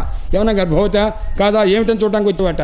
వచ్చి ప్రశాంతంగా వెళ్ళిపోతున్నాడు. పరిస్థితి తాం వీక్ష కంస ప్రభయాజితాంతరాం విరోచయంతి. ఆమెను కారాగారంలో బంధిస్తే అక్కడ ఎలా ఉంది ఆమె చూసి ఏమిటి ఆ కాంతి, ఎప్పుడూ లేనంత దివ్యమైన కాంతి ఉన్నది అన్నారు. ఎందుకంటే గర్భీకృత 14 భువనం. గర్భంలో ఎవరున్నారయ్యా అన్నారు. గర్భీకృత తన కడుపులో 14 బ్రహ్మాండాలు పెట్టుకున్నటువంటి పరమాత్మ ఆమె గర్భంలో ఉన్నట్ట. దేవకి గర్భ మధ్యాసితం. దేవకీదేవి యొక్క గర్భము యొక్క మధ్యలో అధ్యాసితుడై ఉన్నాడు. చెప్తారు మహానుభావుడు. ఎక్కడయ్యా అమ్మవారు దేవకీదేవికి గర్భంలో కృష్ణ పరమాత్మ. భూమండలంలో భరతవర్షం, భరతఖండంలో ఎక్కడయ్యా మధురలో కారాగృహంలో ఒక గది, ఆ గదిలో ఒక మూల, ఆ మూల ఎవరుకున్నారు దేవకీదేవికి గర్భంలో ఎక్కడ ఒక మూల కూర్చొనున్నారు పరమాత్మ. ఎలా ఉన్నాడయ్యా అన్నాడు. గర్భీకృత 14 భువనం. తన కడుపులో 14 బ్రహ్మాండాలు పెట్టుకున్నటువంటి పరమాత్మ ఆమె యొక్క గర్భంలో దేవకీ గర్భ మధ్యాసితం అన్నమాట. దేవకీదేవి యొక్క గర్భ మధ్యలో కూర్చొనున్నట్ట. అలాంటి పరమాత్మని చూచి ఎలాంటిదయ్యా అని అంటే అతను కిమజ్జ తస్మిన్ కర్ణీయమాసమే యథర్థతంత్రో నవిహంతి విక్రమం. అప్పుడు అనుకున్నాడు, అదే నాకు చూడబోతే, ఈమె ముఖం చూడబోతే నన్ను సంహారం చేసేటువంటి మహానుభావుడు ఆవిర్భవించే ఇప్పుడే ఉన్నాడేమో అని అనుకుంటున్నారు. అతని లెక్కలో ఇది 7వ గర్భమే తప్ప 8వ గర్భం కాదు వరుసలో చూసుకొస్తే. ఎందుకంటే యోగమాయ శక్తి చేత ఈ బలరాముని యొక్క తేజస్సు ఏదైతే రోహిణీదేవికి గర్భంలో ప్రవేశపెట్టారో ఇది ఎవ్వరికీ తెలియదు. ఇక్కడ వాళ్ళు ఏమనుకున్నారంటే ఆమె గర్భం కాస్త పోయింది అనుకున్నారు తప్ప అక్కడ రోహిణీదేవికి వసుదేవుడు ఇక్కడ ఉంటే రోహిణీదేవి యొక్క ఆమె గర్భవతి ఎలా అయింది? నందగోకులంలో ఉన్నటువంటిది ఈయన కారాగారంలో ఉన్నప్పుడు ఆమె గర్భవతి ఎలా అవుతుంది? అది అయ్యేది కాదు కదా. అది వాళ్ళకు కూడా తెలియదు అనమాట. దేని చేత తెలియదు? యోగమాయ శక్తి అటువంటిది అనమాట. వాళ్ళు ఏ రకమైన విపరీత స్థితికి ఆలోచన వాళ్ళకి రాలా. ఇక్కడ ఈమెకు తాలూకు గర్భం పోయిందేమో, గర్భస్రావమైందేమో అని ఈ రకమైనటువంటి ఆలోచన వీళ్ళకి వచ్చినాయి. ఇదంతా ఇలా అన్నారు యోగమాయ చేత. యోగమాయ అంటే ఏమిటి అన్నాడు. అయ్యా, మన ఊహకు తెలియనటువంటి ఒక దివ్యమైన శక్తి. మాయలు ఎన్ని రకాలున్నవో ఆ అన్ని రకాలని కూడా శాసించేటువంటి ఒక పరమాత్మ కూడాను ఆనందం గొలిపే శక్తి ఆయన కూడా మోహింపజేసింది ఆ శక్తి. ఒకరోజు అద్దం చూసుకున్నారు కృష్ణ పరమాత్మ. తర్వాత వస్తుంది చూసుకునేసరికి ఆ అద్దం చూసుకున్న తర్వాత రే ఎంత అందంగా ఉన్నాడు ఆయన, నేను అడదాన్నయ్య అని పెళ్లి చేసుకుంటే బాగుండే అనుకున్నాడు. తన ప్రతిబింబాన్ని చూస్తాననుకున్నాడు. తన ప్రతిబింబ అపరికల్పిత పూర్వ. నేను ఇంత మటుకు ఎప్పుడు ఇంత అందమైన రూపాన్ని చూడలేదే. నేనే గనక స్త్రీనైతే ఆయనతో రమించుండేవాడిని కదా అనుకున్నారు. స్వవ్యామోహకరి మాయా, పరవ్యామోహకరి మాయా, స్వజనం వ్యామోహకరి మాయా, ముఖజనం వ్యామోహకరి మాయా. తనను తాన్నే మోసం చేసేటువంటి మాయ ఒకటి ఉంది. ఇతరులను మోసం చేసే మాయ ఉంది. సుజనులను మాయ చేసే విధానం ఉంది. అన్ని రకాల ఉదాహరణలు కూడా. అందుచేత అలాంటి స్థితి, అలాంటి యోగమాయను కాస్త శక్తి చేత ఎవరికీ కూడా ఈ రకమైనటువంటి అనుమానం రాలేదు. అప్పుడు వెంటనే స్త్రియాహ స్వసు గురుమత్యావధోయం యశస్త్రియం హతి అనుకాలమాయు అనుకున్నాడు. తన కంసుడికి ఆ దేవకీదేవి గర్భంలో ఉన్న కృష్ణ పరమాత్మ ఉన్న కారణం చేత నా చెల్లెలు అందులో గురుమతి గర్భవతి ఈమెను గనక చంపినట్లయితే అది యశస్సు పోతుంది, కీర్తిగాస్త చెడిపోతుంది, స్త్రీ సంపద పోతుంది అని ఈ రకంగా ఆయుర్దాయం తగ్గిపోతుంది. అరే అనుకుంటున్నాడు తప్ప ఈమెను ఆ లోపల ఉన్న గర్భం నన్ను చంపుతుంది, దాన్ని చంపాలి అనుకోవట్లే. ఇక్కడికి వచ్చిన తర్వాత బుద్ధి కలుగుతున్న దేవకీదేవిని చూస్తుంటారనమాట. ఆ తర్వాత ఘోరతమైనటువంటి భావం నుంచి కాస్త అతను నివృత్తుడై ఆస్తే ప్రతీక్షంస్తజ్జన్మ హరే వైరానబంధకృత. పరమాత్మ యొక్క ఆవిర్భావం ఎప్పుడవుతుందా అని దేవతల కంటే, దేవకీదేవి కంటే, వసుదేవుని కంటే ఎక్కువగా పరమాత్మ ఎప్పుడు ఆవిర్భవిస్తాడా అని సూచించినవాడు ఎవరు? కంసుడు అనమాట. ఆసీన శయాన సంవిసన్ భుంజాన పర్యటన్మహేమ. కూర్చున్నా, నించున్నా, తిరుగుతున్నా, ఏం చేస్తున్నా సరే ఎవరిని ఆలోచిస్తున్నాడయా? చింతయానో హృషీకేశం. ఆ ఇంద్రియములను నిగ్రహించేటువంటి పరమాత్మను నిరంతరం ఆలోచిస్తూ ఉన్నాడు. ఎక్కడ చూసినా కానీ పరమాత్మ యొక్క స్వరూపమే. రావణాసుడికి రాముడంటే యుద్ధం చేసి ఒకసారి వచ్చి నాయన ఇవాళ వెళ్ళరా, రేపు రారా అబ్బాయి యుద్ధానికి అన్నట్టు అన్న తర్వాత సరైన వెళ్ళాడు. ఇంట్లో పెట్టారు. ఏం కావాలండి అని వడ్డం చేస్తుంది. మందోదరి ఆనందరామాయణంలో వస్తుంది. వస్తే స్వామి కొద్దిగా ఇంగు వేయండి వేసుకుంటున్నాను, అది గచ్చ వేసుకున్నానంట. దాని పేరేమిటి? రామఠ. ఇంగు అని రామఠం అంటారట. రామఠం వేస్తున్నానన్నారు. రామానగానే గజగజ వణికిపోయాట. భోజనం మానేశాడు వాడు ఆ రోజున. ఎందుకే అంటే రామ అనే పేరు అంత భయాన్ని కలిగించిందిట. అలాగా కంసుడికి ఎలా ఉందయ్యా అన్నాడు. కృష్ణ పరమాత్మ ఎప్పుడెప్పుడు ఆవిర్భవిస్తారా అని చూస్తున్నాడు. అది చేతంది దేవయస్. ఇలాంటి సందర్భంలో దేవతలందరూ కూడాను వచ్చి ఒక రోజున పరమాత్మ దగ్గర స్తోత్రం చేయడం మొదలుపెట్టారు. ఇంతకు ముందు కూడా చాలాసార్లు చెప్పారు శ్రీరామశర్మ గారు గర్భోపనిషత్తు దాని తాలూకు పరిస్థితి.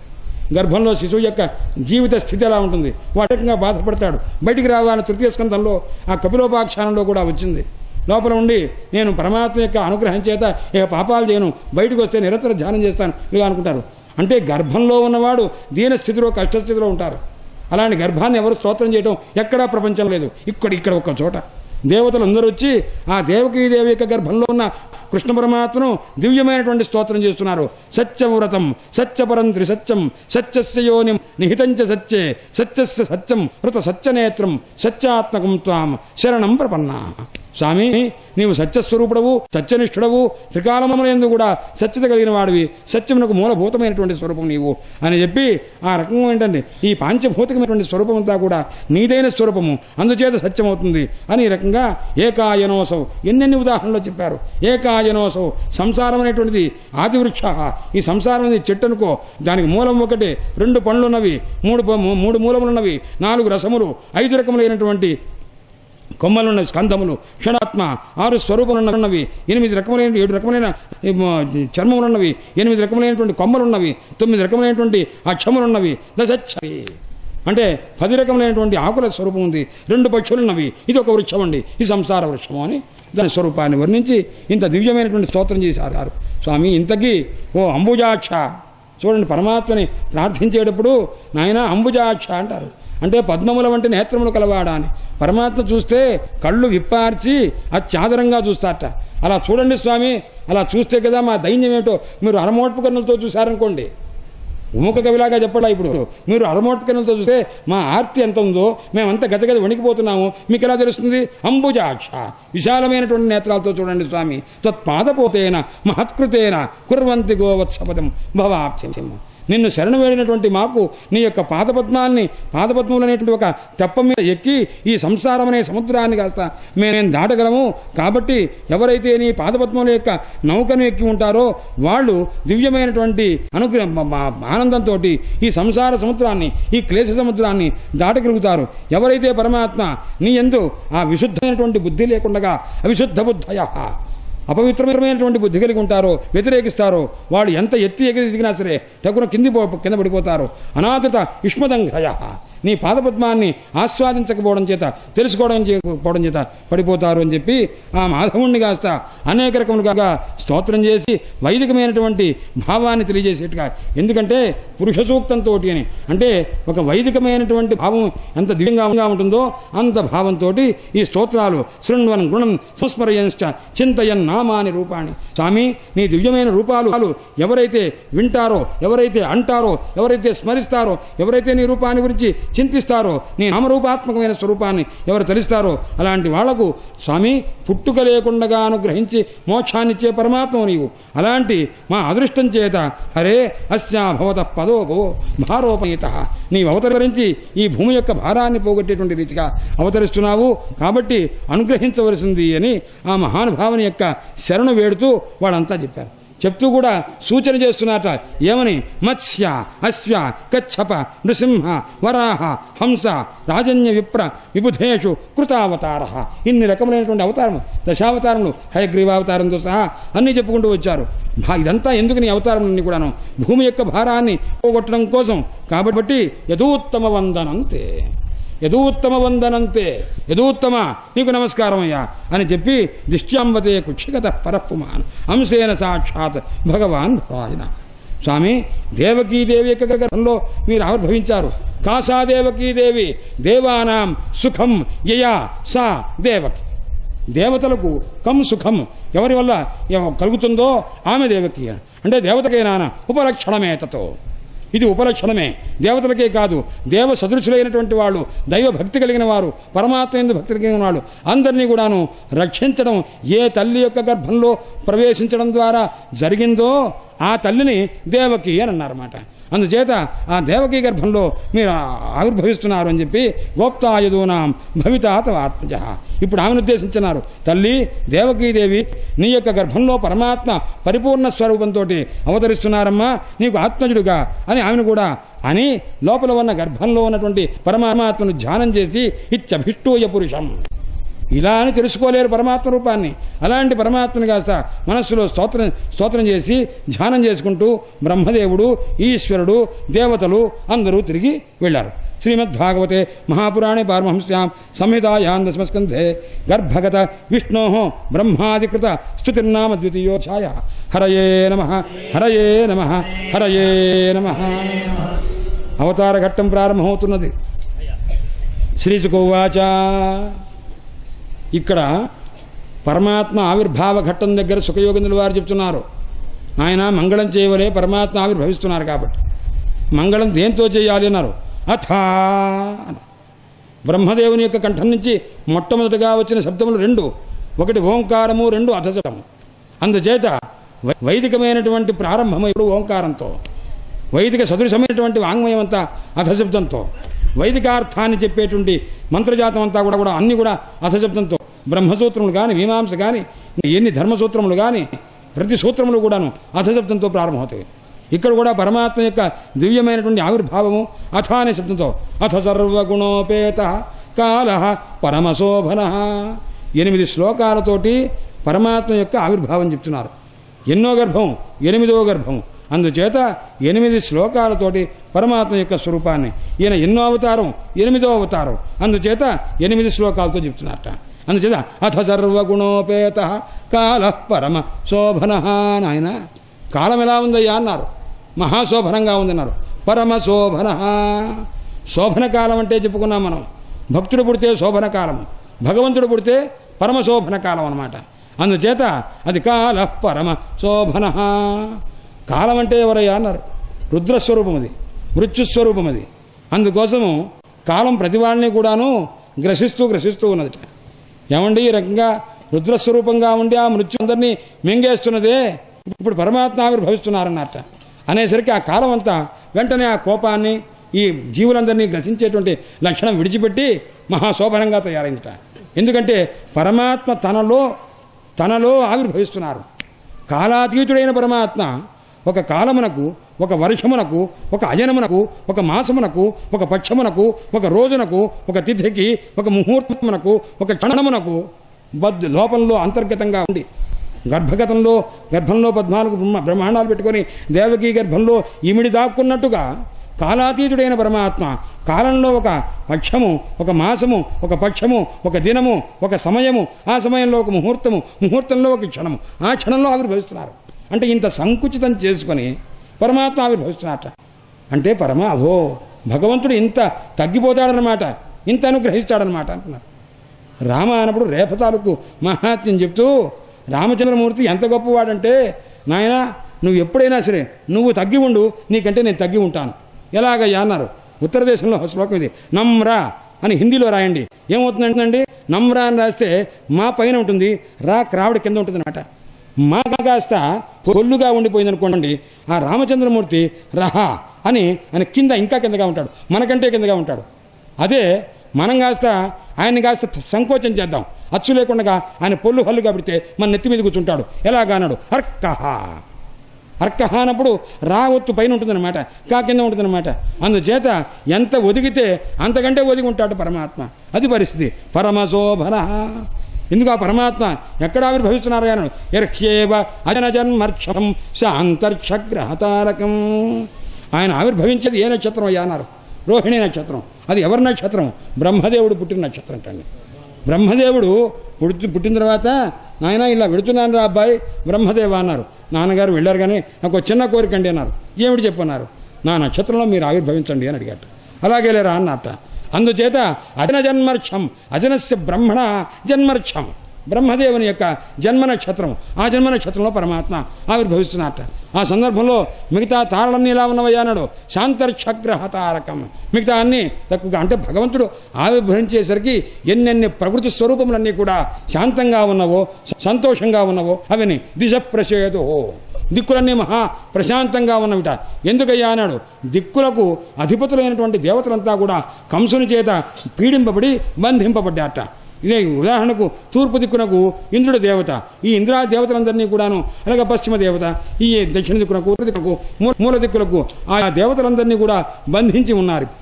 ఆ బంధించే ఇప్పుడు ఆ వాళ్ళ యొక్క భార్యలు ఈ దిక్కులనేటటువంటి దేవతలంతా కూడా ఇప్పుడు పరమాత్మ ఆవిర్భవిస్తున్నారు కాబట్టి మా భర్తలు తొందరగా ఆ జైళ్లలో నుంచి బయటకు వస్తారని సంతోషంగా దిశ ప్రసేదు, దిక్కులు మహా ప్రశాంతంగా ఉన్నవిట. అందుచేత మహి భూదేవిలా ఉందయ్యాను మంగళ భూయిష్ట. భూదేవి మహి అనేది వేశారు అంటే ఇంతకుముందులాగానే మహీయతే కొనియాడబడేటువంటిది అనమాట. ఎందుకంటే పరమాత్మ ఇక్కడ ఆవిర్భవిస్తున్నారు. ఆమె కూడా ఆలోచించిందిట.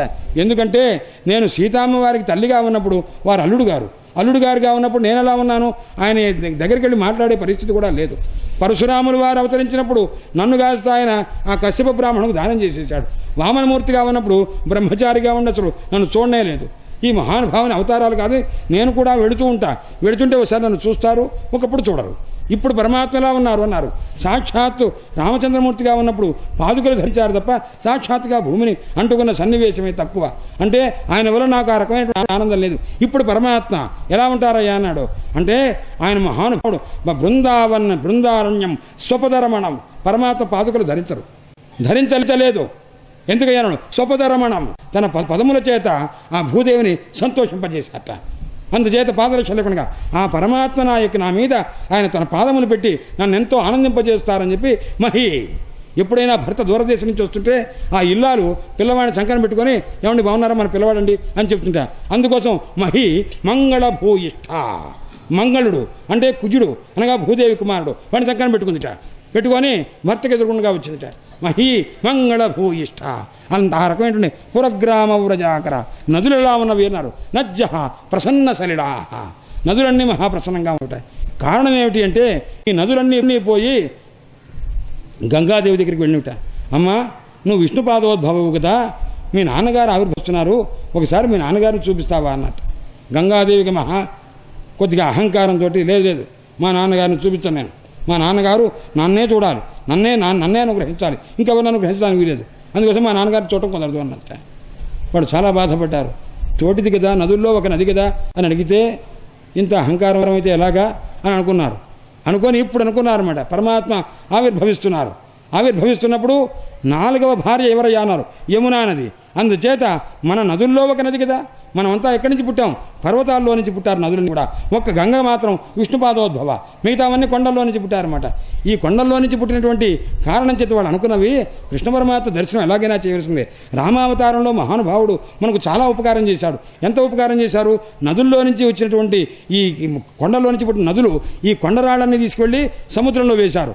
సముద్రంలో నుంచి సముద్రుడు ఎటువంటి వాడయ్యా అన్నాడు. అంటే అది అత్త ఇల్లు అవుతుంది, పుట్టిల్లు ఏదవుతుంది అండి. నదులన్నీ కలిసి ఎక్కడ కలుస్తాయండి, సముద్రంలో కలుస్తాయి. నదులకు సముద్రం గతి అయితే, నదీనాథుడు ఎక్కడైతే అది అత్తవారిల్లు అయింది, సముద్రం వాళ్ళకి పుట్టిల్లు కొండలైనవి.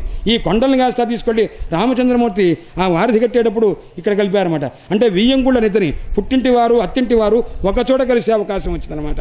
అందువల్ల ఇలా ఉపకారం చేసినటువంటి ఆ పరమాత్మ యొక్క దర్శనం మనం చేసుకోవాలి అని అనుకొని నదులన్నీ కూడా ప్రసన్నంగా ఉంటాయి. నజ్జ ప్రసన్న సలిలాహ అని ఇలా దివ్యమైనటువంటి పక్షులు ద్విజ అళికుల సన్నాద స్తపక వనరాజయ వాయువుగా ఎలా ఉంది, సుఖమైనటువంటి స్పర్శ కలిగి ఉంది. అగ్నులన్నీ కూడాను ద్విజాతీనాం, కంసుని యొక్క హయాములో ఎక్కడా కూడాను అగ్నిహోత్రాదులు యజ్ఞయాగాది క్రతువులకు ఏ రకమైనటువంటి ఆలంబనం లేని దుస్థితి. అలాంటి సందర్భంలో పరమాత్మ ఆవిర్భవిస్తున్నారని చెప్పి ద్విజాతుల యొక్క అగ్నులన్నీ కూడాను శాంతంగా ప్రశాంతంగా ఉన్నవిట.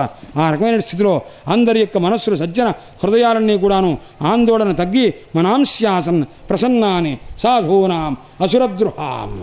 ఆ రకమైనటువంటి దేవతలందరూ కూడా సంతోషిస్తున్నారు. ఎప్పుడయ్యాను జాయమానే అజనే, పుట్టుకలేని పరమాత్మ ఆవిర్భవిస్తున్న సమయంలో ఎలా ఉంది అన్నారు.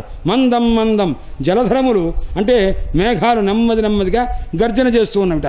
గర్జన అంటే భగవన్ ఆవిర్భవ ఆవిర్భవ ఆవిర్భవ మేఘములు కోరేది ఇదనమాట.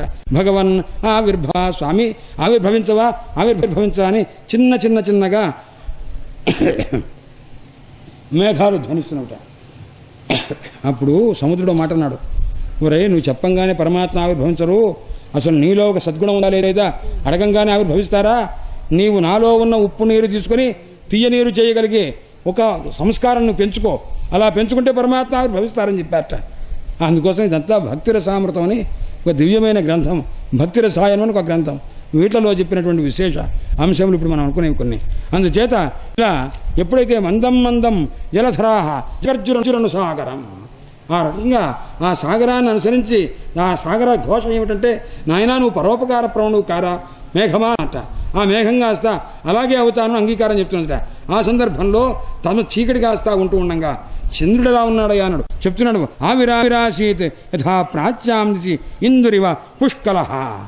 బహుళ అష్టమి నాడు అర్ధరాత్రి చంద్రుడు ఎలా ఉంటాడండి, సగం చంద్రుడు ఉంటాడు. అలాంటి సందర్భంలో ఆయన ఎలా ఉన్న పుష్కలమైనటువంటి చంద్రుడు పూర్ణిమ నాటి చంద్రుడిలాగా ఉన్నట. ఎందుకంటే బావగారు వస్తున్నప్పుడు బావమరిది స్టేషన్కి ఎలా పెడతాడండి, చక్కటి బట్టలు కట్టుకొని వెంటనే ఆయన తీసుకురావడానికి అనమాట. కృష్ణ పరమాత్మయ్య రాకందు చూసి లక్ష్మీదేవి యొక్క సహోద్భూతుడైనటువంటి చంద్రుడు బావగారు వస్తున్నారని చెప్పి ఆ మహానుభావుడు కాస్త పూర్ణమైన రూపంతో ఉండి ఆయన ఆ పరమాత్మ యొక్క ఆవిర్భావాన్ని చూస్తున్నట. తమద్భుతం నాయన తమద్భుతం బాలకం అంబుజేక్షణం చతుర్భుజం శంఖ గదా యుధాయుధం శ్రీవత్సలక్ష్మం గళశోభికౌస్తుభం పీతాంబరం సాంద్రపయోద సౌభగం మహార్హవైడూర్య కిరీటకుండల త్విషాపరిష్వక్త సహస్రకుంతలం ఉద్దామకంచంగద కంకణాదిభిః విరోచమానం వసుదేవాయీక్షత. తమద్భుతం బాలకం ఆవిర్భవించారయ్యా పరమాత్మ అన్నారు. ఎలా ఉన్నారయ్యా అన్నారు. ఆవిర్భవించిన పరమాత్మ ఎలా ఉన్నా అంటే అద్భుతం. తదితి సర్వనామ బ్రహ్మామ. తమ్మంటే ఎవరయ్యా అన్నారు. పరమాత్మను చూచారయ్యా అన్నారు. ఎలా ఉన్నారయ్యా అన్నారు. అద్భుతంగా ఉన్నారు. ఎవరయ్యా ఆయన అన్నారు. బాలకం, బాలకుడు అండి అన్నారు. శ్రీధర స్వామి వారు చెప్తారు, నేను అద్భుతం బాలకం. బాలకుడు అద్భుతంగానే ఉంటాడయ్యా అన్నాడు. ఇలా ఉన్నాడు. అద్భుతం బాలకం తమద్భుతం బాలకం. వచ్చాడు బలరామకృష్ణుడు. తమద్భుతం బాలకం బాగున్నాడు. అచ్చం కృష్ణుడిలాగా. తమద్భుతం బాలకం అంబుజేక్షణం. పరమాత్మ ఆవిర్భవించారండి. ఎలా ఉన్నారయ్యా అన్నారు. అద్భుతంగా ఉన్నారయ్యా అన్నారు. తీసుకురా. ఒక కృష్ణుడినే చూశారు వాళ్ళు, మనం అనేక మంది కృష్ణుని చూడాలి. రెండుకి తీసుకురా. తమద్భుతం బాలకం తమద్భుతం బాలకం అంబుజక్షణం చతుర్భుజం శంఖ గదాయుధాయుధం శ్రీవత్సలక్ష్మం గణశోభికౌస్తుభం పీతాంబరం సాంద్రపయోద సౌభగం. తీసుకు.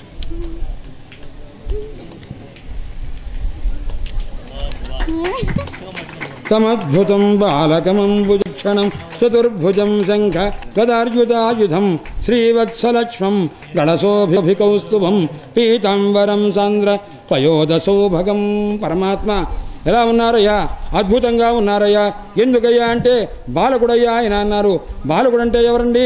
ఆ బాలకుడు పుట్టినవాడు పిల్లవాడుగా పుడతాడు తప్ప వృద్ధుడిగా పుడతాడా. అదొక అద్భుతమా అన్నారు. నాయన బాలకుడు అంటే ఎవరయ్యా అంటే బాలేషు వాలేషు రోమకూపేషు కాని బ్రహ్మాండాని యస్య సహా బాలక. నాయన పరమాత్మ యొక్క ప్రతి రోమంలో కూడాను ఒక్కొక్క బ్రహ్మాండం ఉంటుంది నాయన. అందుచేత అలాంటి ప్రతి రోమంలో కూడా బ్రహ్మాండాలు కలిగినటువంటి ఆ మహానుభావుడు పుట్టాడయ్యా. అందుచేత ఆయన బాలకుడయ్యా అన్నారు. కాదు నాయన, బ్రహ్మదేవుణ్ణి కుమారుడుగా పొందినవాడయ్యా. కహ బ్రహ్మ బాలః యస్యాసు బాలకః. బ్రహ్మదేవుడు బాలుడుగా కలిగినవాడు పుట్టాడయ్యా. బాలకం. అందుచేత ఇంతేకాదయ్యా బాలానాం కం సుఖం యస్యాసో బాలక. ఏ మహానుభావుడు ఆవిర్భవించగానే బాలులందరికీ కూడా సుఖం కలుగుతుందో అటువంటి మహానుభావుడు పుట్టాడయ్యా. అందుకోసం ఆయన బాలకుడయ్యా అన్నాడు. బాలానాం గోపీనాం సుఖం కం సుఖం యస్యాసో యస్మాత్ సహ బాలక. ఏ మహానుభావుని యొక్క అనుగ్రహం చేత గోపికలకు దివ్యమైనటువంటి ఆనందం ఉంటుందో అటువంటి మహానుభావుడయ్యా. అందుచేత ఆయన బాలకుడయ్యా.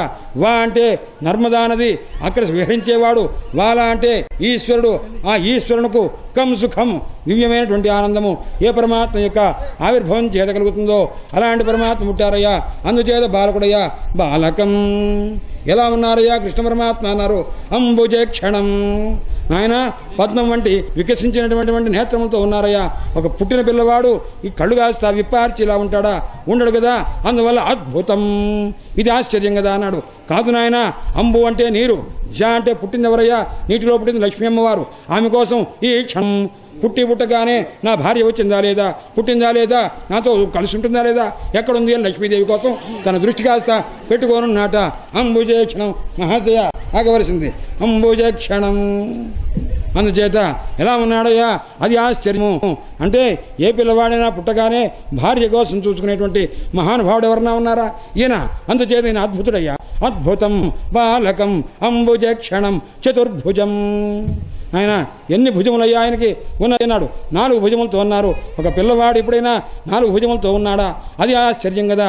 శంఖ గదార్యుధాయుధం, శంఖము గద పద్మము మొదలైనటువంటి ఆయుధములను కాస్త ధరించి ఉన్నాడయ్యా.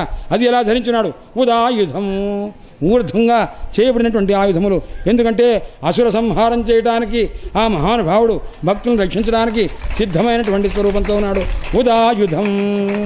ఆ మహానుభావుడు ఎలా పుట్టాడయ్యా? శ్రీవత్సలక్ష్మం.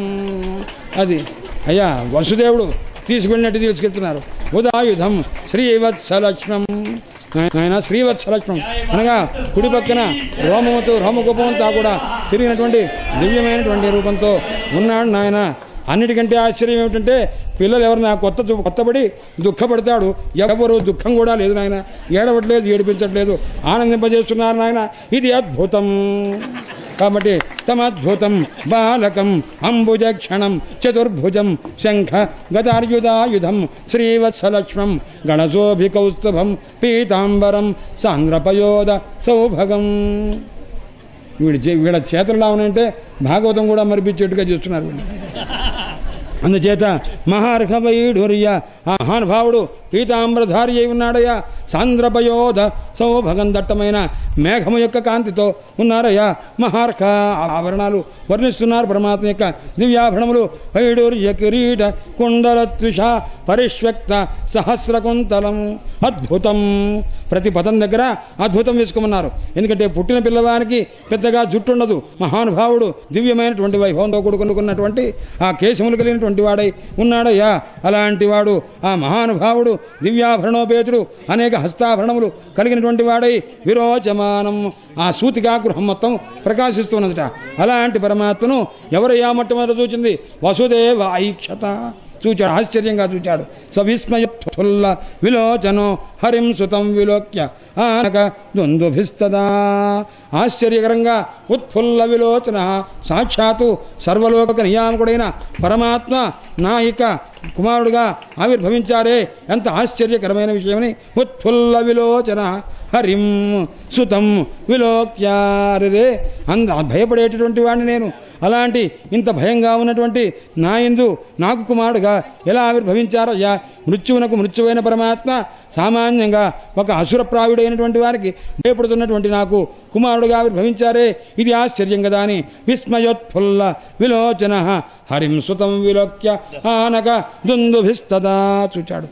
పరమాత్మ చూడగానే కృష్ణ పరమాత్మ యొక్క అవతారోత్సవ సందర్భంగా ఆ తొట్టుబాటు చోటు చేత అనేక వేల ఆవులు కాస్త బ్రాహ్మణోత్తములకు దానం చేస్తాను అని చెప్పి మనస్సు చేత సంకల్పించి పరమాత్మను చూచి సాష్టాంగ నమస్కారం చేసి కృతాంజలి చేతులు జోడించి సూతికా గృహం స్వరోచిష పరమాత్మ తన యొక్క కాంతి చేత ఆ సూతికా గృహాన్ని కాస్త ప్రకాశింపజేస్తూ ఉంటే ఆ ఏ రకమైనటువంటి భయం లేకుండా శ్రీ మహావిష్ణువు యొక్క ఆ చతుర్భుజ రూపాన్ని కాస్త చూచి నమస్కారం చేసి స్వామి పరమాత్మ ప్రకృతి కంటే అతీతమైన దివ్యమైన అనుభవానంద స్వరూపము సర్వబుద్ధులకు కూడా సాక్ష్య స్వరూపుడవు నీ యొక్క ప్రకృతి చేతనే ఈ ప్రపంచమంతా సృష్టింపబడింది, నీ యందు ప్రవిష్టమైనటువంటిది, నీ యందే లయమవుతుంది.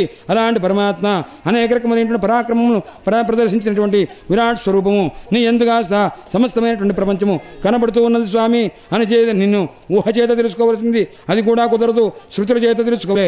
అనావృతత్వాత్ నువ్వు ఎక్కడైనా పరిమితంగా ఉంటే చూడవచ్చును, అపరిమితమైన దివ్య స్వరూపం కలిగిన నిన్ను చూడగలమా స్వామి అని చెబుతత్వశ్చ జన్మస్థితి సంయమాన్. స్వామి సృష్టి స్థితిలో కారకుడు నీవే కాబట్టి నాకు అన్నిటికంటే ఆశ్చర్యం కలిగించేది ఏమంటే స్వామి, రజోగుణం చేత కూడుకున్నటువంటి వాడిని, ఈ రకమైన స్థితి కలిగిన వాడిని. అందుచేత తర్వాత నీవు ఆ సత్వగుణం చేత రజోగుణాన్ని తమో గుణాన్ని కాస్త పోగొట్టే మహనీయుడు స్వామి. నువ్వు మా యొక్క ఇంట్లో అవతరించావు. ఈ రాజన్యులు అనేటువంటి పేరుతో ఉన్నటువంటి అసురులందరినీ కూడా సంహారం చేయడానికి ఆవిర్భవించినటువంటి పరమాత్మవు నాకు చాలా బాధగా ఉన్నది. ఏమిటంటే అయంతు అసభ్య, ఈ రకంగా నీవు మా ఇంటిలో ఇంత బలహీనుడైన వారి ఇంట్లో ఏ రకంగా ఆవిర్భవించావో అదే ఆశ్చర్యంగా ఉంది నాయన అని రకంగా అనేసరికి ఆ తర్వాత దేవకీదేవి కాస్త లేచి పరమాత్మను ఉద్దేశించి దేవకి తముపాధావత్ కంసాద్భీత శుచివ్రత. కంసుని వల్ల భయపడ్డది, తీసుకెడతాడేమో ఏమన్నా చేస్తాడేమో అని. కానీ ఆమె తల్లి ఎలా ఉంది అంటే మళ్ళా కంసుడు ఏం చేస్తాడు, వాడు బ్రతికంతి రూపం ముందు అని చెప్పి శుచిస్మిత ధైర్యంతో కొద్దిగా చిరునవ్వు పెట్టుకొని పరమాత్మ యొక్క స్వరూపాన్ని దివ్యమైనటువంటి ఆ జ్ఞాన స్వరూపమైనటువంటి వేదాంత తత్వంతో ప్రార్థన చేసింది. స్వామి ఎలా ఉందంటే తల్లి చెప్తున్నారు, మచ్చో మృత్యో వ్యాల భీతపనాయన్ లోకాన్ సర్వా నిర్భయన్ అధ్యగచ్చతు అనాధ్యగచ్చతు. స్వామి మానవుడు అనేటువంటి వాడు మృత్యు అనే సర్పానికి భయపడుతూ లోకాలన్నింటినీ కూడాను తిరుగుతూ ఉంటాడు. నిర్భయమైనటువంటి స్థితిని పొందరు. నీ యొక్క పాదపద్మాలని ఎవరైతే పొంది ఉంటారో అటువంటి వానికి స్వస్థ మృత్యు అనేటువంటిది ఉండనే ఉండదు. కాబట్టి సత్వం ఘోరాదుగ్రసేన ఆత్మజాన్న సాహి. స్వామి మమ్మల్ని ఆ ఉగ్రసేనుని యొక్క ఆ కుమారుని మమ్మల్ని రక్షించవలసింది. నువ్వు భృత్యుల యొక్క భయాన్ని పోగొట్టేటువంటి వాడివి కాబట్టి మా వంటి మాంసదృక్కు కలిగినటువంటి వాళ్లకు నీవు కనిపించవు స్వామి. కాబట్టి దయచేసి ఈ భయంకరమైనటువంటి ఈ రూపాన్ని కాస్త మేము చూడలేకపోతున్నాము కాబట్టి రక్షించవలసింది.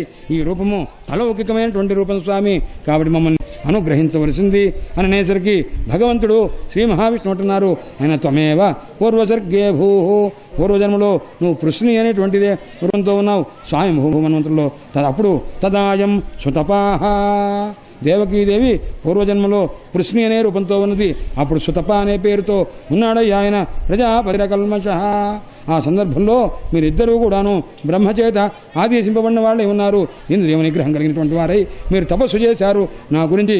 ఆ తపస్సు చేయటం అనేక రకములుగా వర్షము, ఎండ, గాలి, మంచు, వేడి ఇది అన్నింటినీ కూడాను సహిస్తూ అనేక సంవత్సరములు నా గురించి తపస్సు చేశారు. నన్ను కుమారుడుగా పొందాలని ఎంతకాలం అయ్యాను, దివ్య వర్ష సహస్రాణి, 1000 సంవత్సరములు తపస్సు చేశారు. అలా 12,000 సంవత్సరములు గడిచిపోయినవి. అప్పుడు నేను మీకు వరం ఇవ్వడానికి ఆవిర్భవించాను.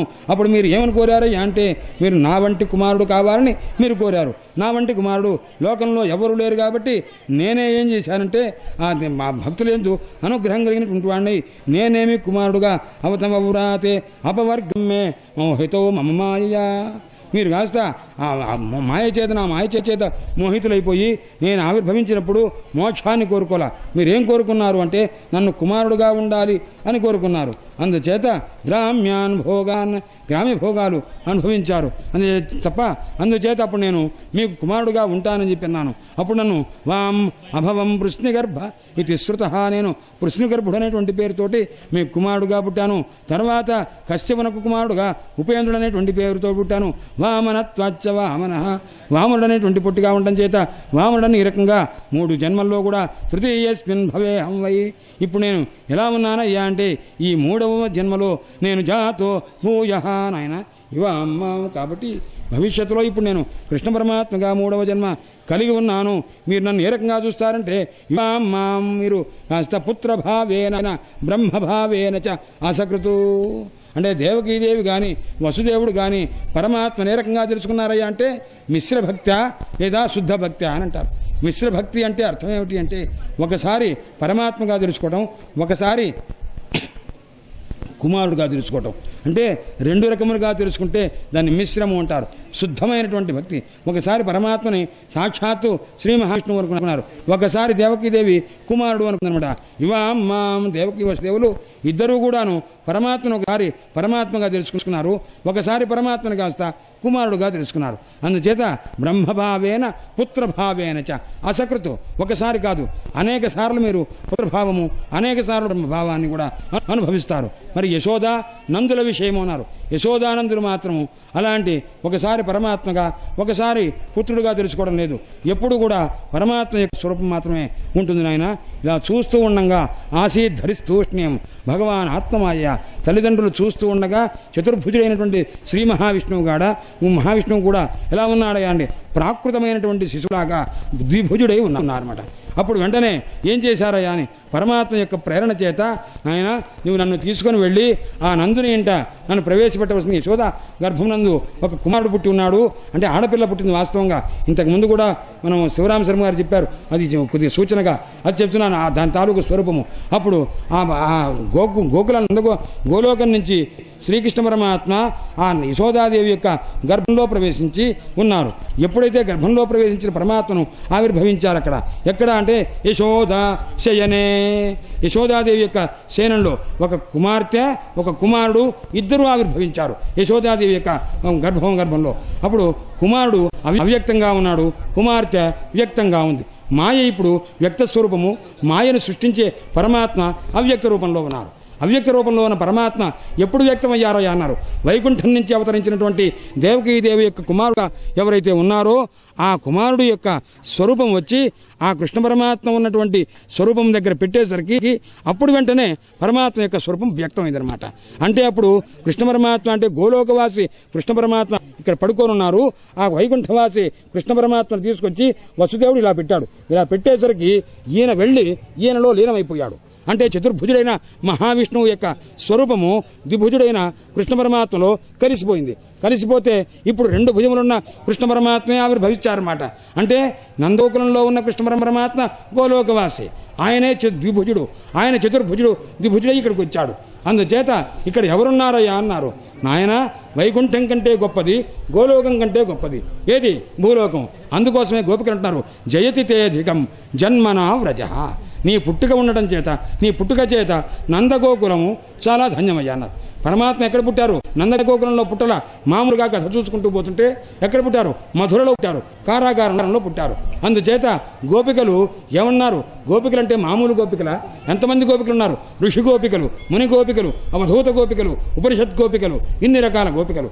ఆ గోపికలు పాడేటప్పుడు ఎక్కడైనా అసత్యవచనం ఉంటుందా? ఉండదు. అందుచేత పరమాత్మ దగ్గర యశోదాదేవి యొక్క ఆ యశోదా సేనంలో ఉన్నదెవరయ్యా? ఒక పిల్లవాడు, పిల్ల వ్యక్తం. ఆ వ్యక్తమైన పిల్లని తీసుకొని మాయను తీసుకుని పెడుతున్నాడు. మాయను తీసుకెడుతుంటే పరమాత్మ తీసుకుని వెళ్ళిన తర్వాత ఆయన కాస్త గట్టిగా అరిచారట. ఓంకారమివ ఆతనోత్ శబ్దం. ఆమెను తీసుకుని వెళుతున్నాడు వసుదేవుడు. ఆమెను కాస్త ఆ పిల్లని కాస్త తీసుకుని వెళ్ళారు.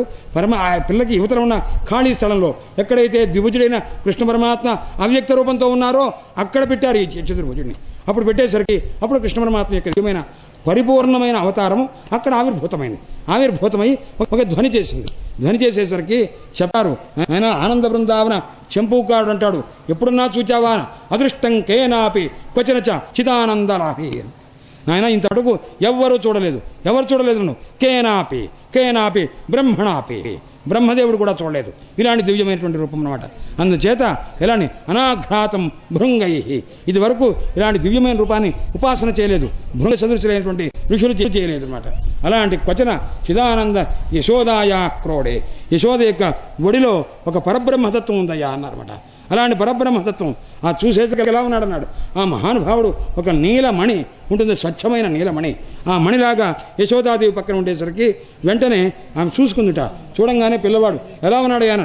నల్లటి మణిలాగా ఉన్నాడు. ఆ మణిని చూస్తే అద్దంలాగా ఉంది. ఆమె చూడంగానే తన ముఖం ఆ పిల్లవాడి యొక్క స్వరూపంలో ప్రతిబింబించేసరికి నా పిల్లవాడు లేదు, ఏదో ఒక దయ్యం కనిపిస్తున్నది, ఏదో ఒక స్త్రీమూర్తి కనిపిస్తున్నది అని తన రూపాన్ని చూసి తను భయపడదనమాట. భయపడిపోయి నిట్టూర్పులు వచ్చినవి. నిట్టూర్పులు రాగానే ఆ ఆవిరైపోయి ఆమె ముఖం కనిపించకపోయేసరికి అప్పుడు జాగ్రత్తగా మళ్ళా ఒకసారి చూసుకుంటే పిల్లవాడు కనిపించాడు అనమాట. అప్పుడు సంతోషించిందిట. అప్పుడు వెంటనే అందరికీ తెలిసిందిట. ఆ రకమైనటువంటి స్థితి జరిగింది నాయన అని చెప్పి నందవ్రజం సౌరి రూపేచ తత్రదాన్ యశోదాసేనే నిధాయ దేవక్యాశ్చేనే న్యస్య.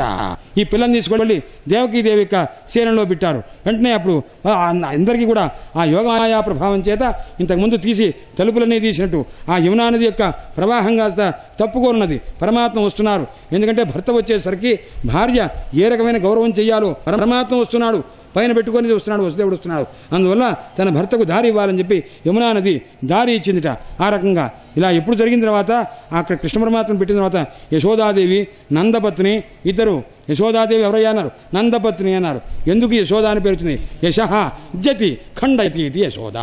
తల్లులు ప్రపంచంలో యశోద వంటి తల్లి ఉందా అన్నాడు. యశోదాయాః, యశోద వంటి తల్లి ఉంటుందనేటువంటిది ప్రపంచంలో ఎక్కడా లేదు. యశోదతో సమానమైనటువంటి తల్లి మాత నాస్తి మే మతే. అలాంటి తల్లి లేదని నా బుద్ధి. ఎందుకంటే అందరికీ మోక్షమిచ్చే పరమాత్మ ఏ తల్లి నుంచి మోక్షం కోరుకున్నాడో, మోక్షాన్ని పొందాడో అలాంటి మహానుభావుడు అయ్యా. అందుచేత ఆ మహానుభావుని కన్న తల్లి యశోద అని చెప్పినాడు. అంతేకాదు తల్లికి గౌరవం ఇచ్చిందయ్యా, తల్లుల జాతికి గౌరవం ఇచ్చిందయ్యా. అందుచేత యశోదదాతి ఇది యశోద, యశః జతి ఖండయతి ఇది యశోద. అందుచేత చెప్తున్నాడు. ఈ రకంగా శ్రీమద్భాగవతే మహాపురాణే పారమహంస్యాం సంహితాయాం దశమస్కంధే కృష్ణ జన్మని తృతీయ. హరయే నమః హరయే నమః హరయే నమః. సుఖయోగేంద్రుల వారు చెప్తున్నారు, ఆయన ఇంతకుముందు ఎలా ఉన్నారో అలాగే మళ్ళా అన్ని కారాగారంలో బద్ధమైనట్టుగా అంతా ఉంది. ఇప్పుడు పిల్లవాళ్ళ యొక్క ధ్వని వినిపించింది. దేవకీదేవి యొక్క ఆ గర్భజన్మ అనేటువంటి తెలిసి ఆచక్షు కంసుడికి చెప్పారు. అప్పుడు వెంటనే భయపడుతూ ఎవరి కోసం చూస్తున్నాడో అది చూద్దామని చెప్పి వెళ్ళాడు. వచ్చి సూతీ గృహంలోకి వెళ్ళాడు. అక్కడ చూచాడు. దేవి ఎలా ఉందయ్యా అన్నాడు. కృపణ కరుణం సతి స్నుషేయంతవ కళ్యాణ శ్రియం మాహంతుమర్హసి.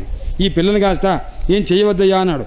అనేసరికి వెంటనే సరే అతను కాస్త ఏమాత్రం లెక్క పెట్టకుండా ఉపగుహ్య ఆత్మజామేవం హృదత్యా దీనదీనవతు.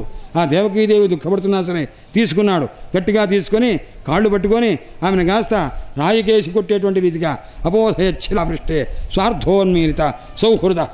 తన ప్రాణాలు రక్షించుకోవాలని ఆ శిశువుని తీసుకొని కొట్టడానికి ప్రయత్నం చేశాడు. ఇంత లోపల అతని యొక్క చేతిలో నుంచి వెంటనే విడిపడి ఆ తల్లి కాస్త ఆ దేవి సాక్షాత్తు దుర్గాదేవి అంబరంగత ఆకాశానికి పడింది. అక్కడ ఉన్నదనమాట. అందుకోసమే చెప్తారు, యః కృష్ణ సైవ దుర్గా స్యాత్. యా దుర్గా కృష్ణ ఏవ సహ. ఎవరైతే కృష్ణుడో ఆమె దుర్గా. ఎవరి ఆ దుర్గా ఏ దుర్గ అయితే ఉందో కృష్ణ ఏవ సహ, కృష్ణ స్వరూపమే. అనయోహో అంతరాదర్శి సంసారాత్ న విముచ్యతే. ఆ దుర్గాదేవికి కృష్ణ పరమాత్మకి ఎవరైతే తేడా చూస్తారో వాళ్ళకి సంసారం నుంచి మోక్షం ఉండదు నాయన.